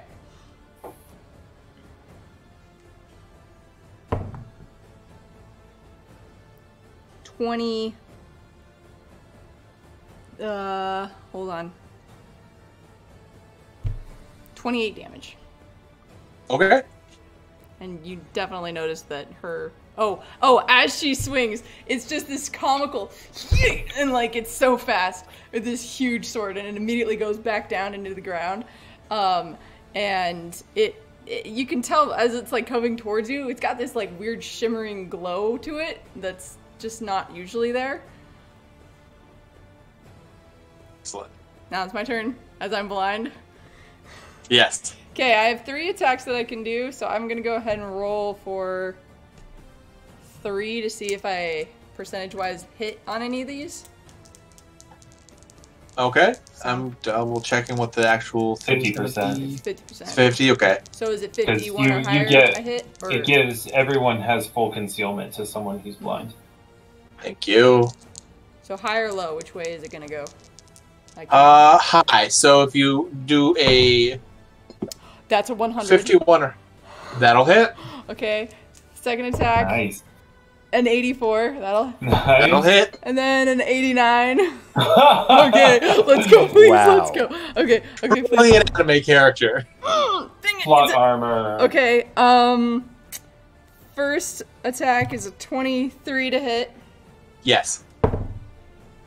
Second attack is a 29 to hit. Yes. And third attack is a 25 Yes. to hit. Okay. Yes. Alright, okay, let me do some math here. None of these were crits, guys. I'm so pissed. Well, if you deal about the same amount of damage on all 3 of those that you did on your 1, I think you're going to drop them anyway.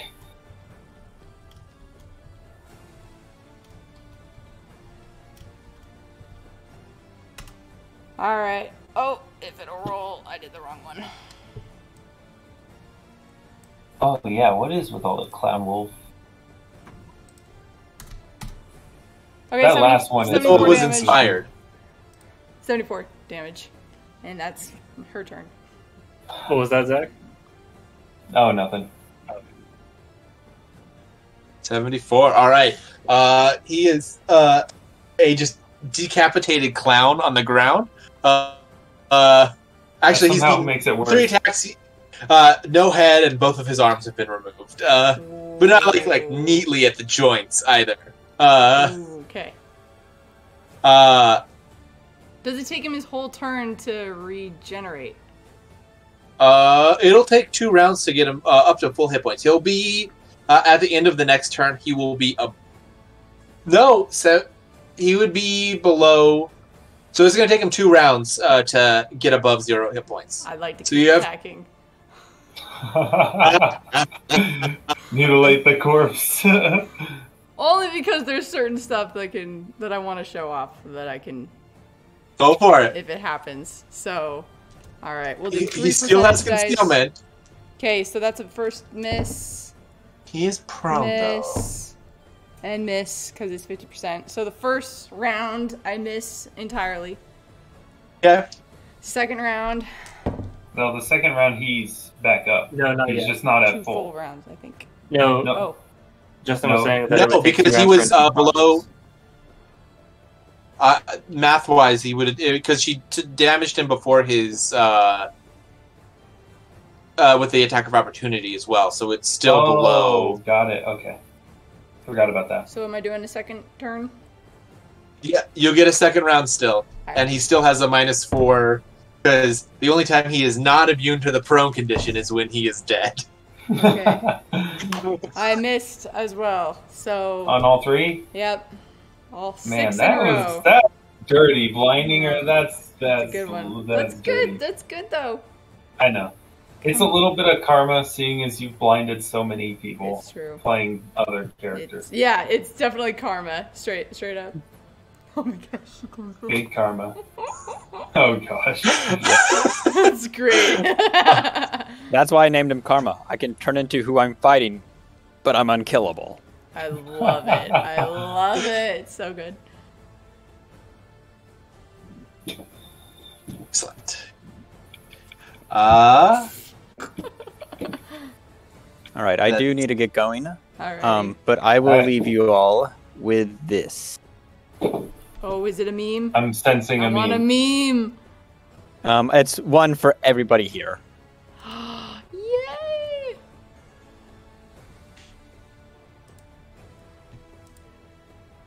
I love it. Oh yeah, climbing out of the. Can you please step 10 feet closer? Oh. I love it, Love Jake. Those are great. That's awesome. Big karma. Just laughing. Wardine. Also Wardine. Those are awesome. Krait's in the hole. As soon as I saw that like template, I had to do it. Okay. Oh yeah. On par. Love it. Oof. All right. Have a good night. Have a good You one. too. Bye. Bye, Jake. Bye. Bye. So good. We find ourselves in a slightly different timeline where where Big Karma never existed. And neither does Green Dragon. Neither does Green Dragon. Unless Unless Jordan. Jordan. Jordan's Jordan. in stands. Jordan. He'll show I up. walked away from the computer. I think Jordan You probably went to bed for the night and like completely forgot to leave the call. Yep, I think you might be right. Oh, he's there. No, I don't. All right, I don't think so. what's Mr. Crackles doing? Cackles, his arms get up and they walk over to the rest of his body. They reattach. They grab his head, which you don't see because you're blind. Yep. Nope. Yep, but the rest of us are deeply disturbed. This is better. This is better. I will. He's literally because he can't be prone, so he gets right up immediately. Do you have particular training in fighting blind, or is No. just a particularly effective set of strikes? Just effective strikes, and that's basically all I do. I don't do anything else. Interesting. All right, I think I've seen enough. He I can't pulls see out of his anything. pocket a couple of eye drops, a bottle with a dropper. Tilt your head back and like open your eyes a little bit. This is just gonna sting just like a little, and he's gonna drop multicolored liquid into your eyes. No, I want to show you my tricks. Yeah, she'll do it. Yeah, he's gonna cast from a potion greater restoration on you. Oh, thank you. Very kind. And he's like assessment, competent martial skills, relatively low defenses. Otherwise, critical areas of focus would probably be confidence. That's great. Oh, that's good. Cackles pulls no punches. Well, this was fun. He pulls and looks at his watch, which did not exist before and is now just a massive like grandfather clock face that has been strapped to his wrist. I do have another appointment. Oh Do any of you need follow-up? Have any follow-up questions? I just wanted to let you know if you need it for like your evaluations or like whatever. I am also capable of some offensive magic. I just completely like forgot.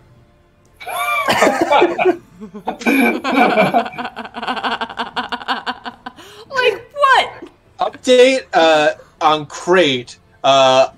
Drill in reflexive use of resources. Okay, there's still something on my character sheet. I spent the entire time of like all three of you guys going through your fights trying to figure out what the fuck it means, and I cannot. What is it? I have like a whole bunch of like little resource boxes with like counters like of uses like per day or per round or like whatever. So like I have one for like attacks of opportunity, my arcane tool. A number of times I can use stunning fist, which I forgot I had. That's the challenge with just going cold into a high level. I know. Is you end up with a whole bunch of abilities and you never remember to use them. I have one that says spell touches, 11 out of 11, and I have read through like the entirety of You have Magus. Magnus, right? What was that? Is that not just spell strike? Well, I was looking at spell strike in Magus, and it's not limited to uses per day, so I don't. Maybe it's just how many spells Isn't you it- have, so that's your slots. So you don't I forget. don't think so. That's your spell slots. that you Spell have total. touch. Spell touch. Oh wait, no, Is hold it- on. I think it's delivering ranged spells as touch spells. No, hold on. I think I might know what it is. Potentially. Hold on. You can also use It's for frostbite. Frostbite, the spell, you get one touch of the spell per caster level. Per There you cast. go. So I get cast, 11 you get a touches of bunch. frostbite whenever I There cast you go. frostbite. That's what it is. Shit. Okay. See, I could have cast that at the beginning and just completely. Mm-hmm. So. Just make a simple build. Get a big wolf, make it really scary, stick it on people. I had to combine monk and magus. Yeah. That's pretty complicated. And I right primarily built this as a tank anyways, so. Well, you built an armor class tank, and Jake built an invincible tank, so. Yeah.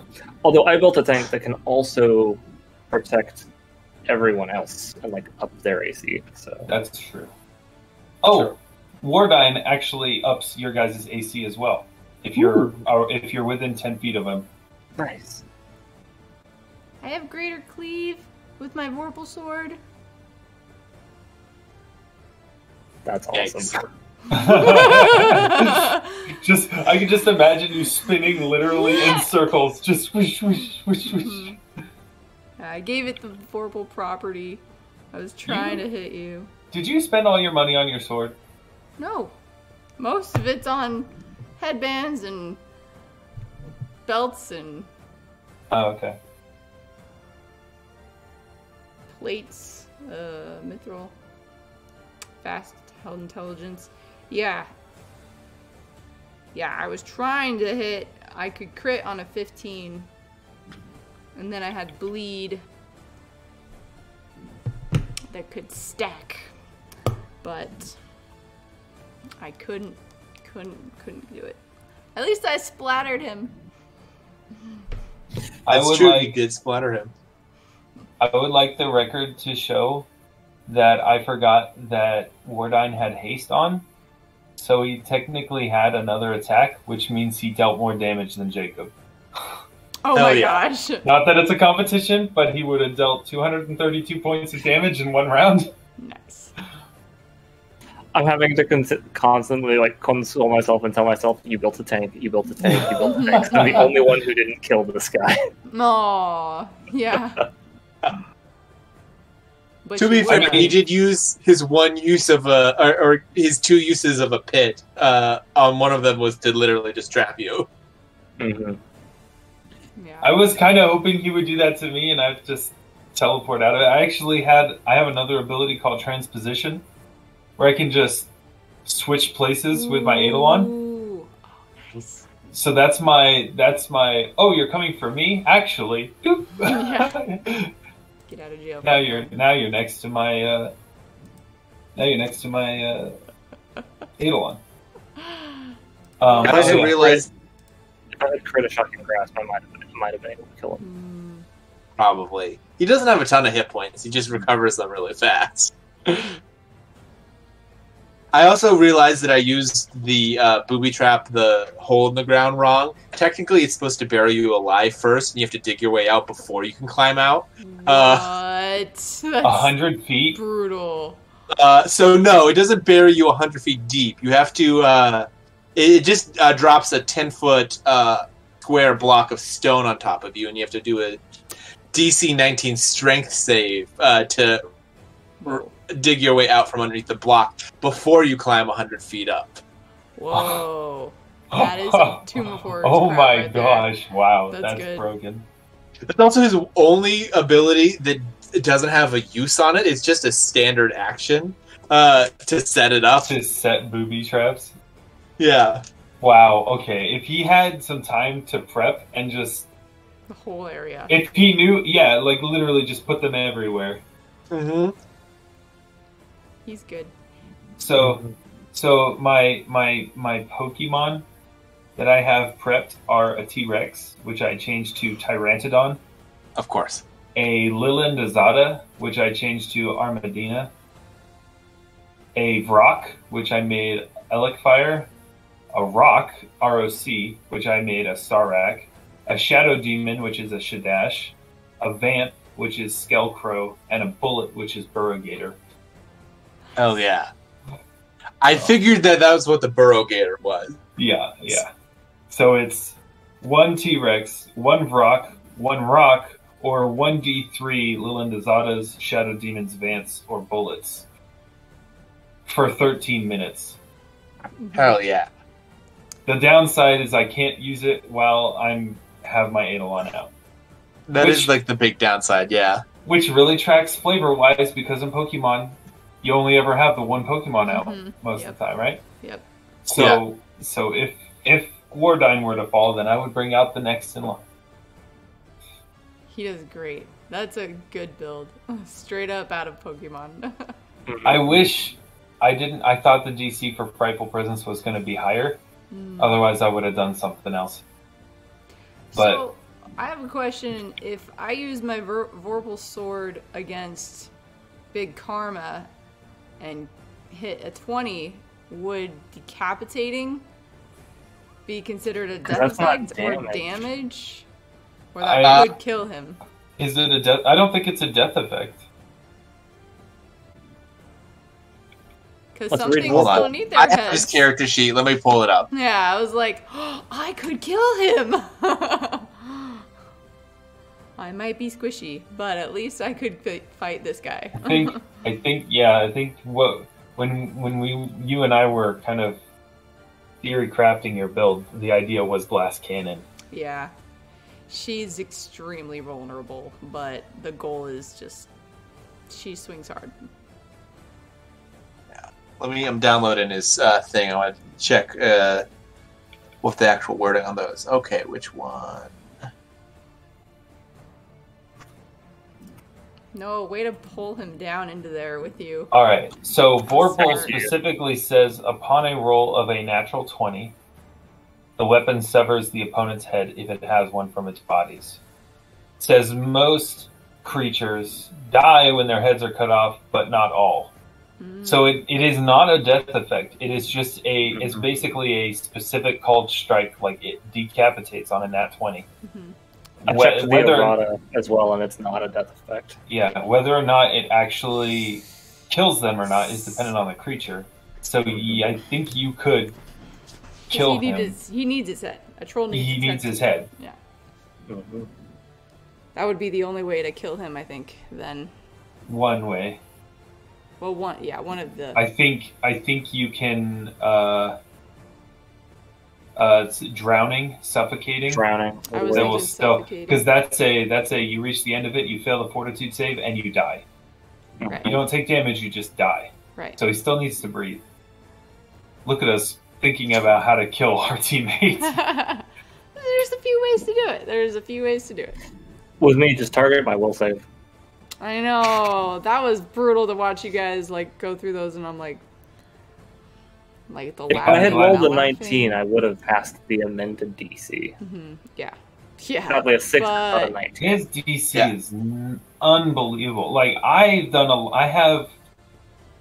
I was sitting good with a 29 charisma. Nice. And DC on my level 5 spells is 24. But 30 is just bonkers. That is wild. You guys have such high scores. My highest score with ability score modifier and everything changed is a 24 to strength. That's my highest thing. I don't have... My scores are lower than that. Yeah.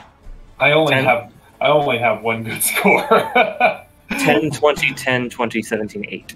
Oh, but you got 20s. Nice. Those are 20s with after the stuff on it. Oh, God. 8, 14, 16... Oh, sorry. 8, 14, 14, 16, 29. Justin, what's the verdict? I've reviewed the 2 abilities, and as written, your Vorpal ability would kill him, but it would not keep him dead unless you did a few things after. So, specifically, I would say that the Vorpal portion would bypass the can only be slain by non-lethal damage aspects. The issue is then issue then is the part at the end of his ability that changes everything to non-lethal damage is that you have to use a wish or a miracle spell to keep it dead. Whoa. Alright. Otherwise, if it loses a limb or a body part, the last portion regrows in 1d6 minutes. And Is that a troll does that? No, he's more than a Just troll. Thing. He's way more than troll. Yeah, he's No, way more than so- a troll. He's like a yeah. spider troll. He's brutal. So he's technically not even a troll. So his race is ogre to start with. Mm-hmm. Then with the honestly truly stupid template that I gave him to eat things, he ate 1, 2, 3, 4, 5, 6, 7 creatures that gave him these abilities that are truly busted in combination. Yeah, that's so. Yeah, no, the consuming creature can once a month eat a creature that is no more than its CR -4, lower than it, to gain points based off of how many hit points the thing that he eats, and then it gets a certain number of abilities based off of this, how many ingestion points. It's a complicated little piece of template. So he ate, in no particular order, a violet fungus, which makes him immune to all mind-affecting effects. Ooh, nice. A bone ship, which is an undead ship made of bones. Which is how he got the cannon. Bone cannons. Ah, Yep. Nice. He ate a Ermite chitin, which is like a pain demon thing, which makes him, which he got the immune to non-lethal damage and immune to pain from it. Basically, he ate a Rage White, which gave him Savage Fury, which is basically a slightly different version of Rage. Yeah. He ate the Fire Bleeder, which is a cousin of the Tarask in Pathfinder lore. Yeah.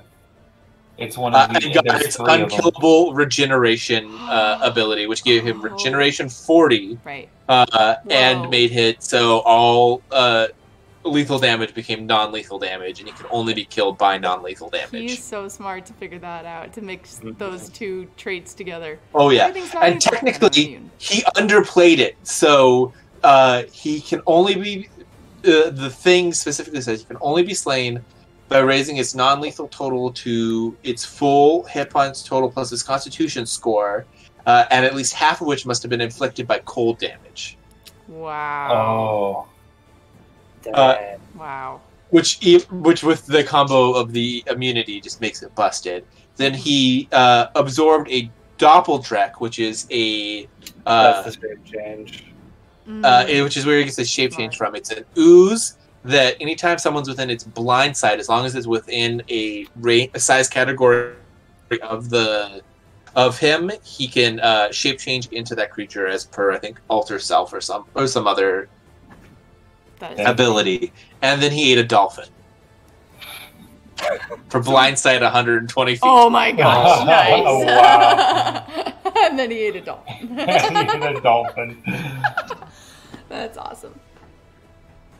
It was funny because he wanted to explain what he'd done. He's like, yeah, I ate a bunch of like really nasty monsters and a dolphin.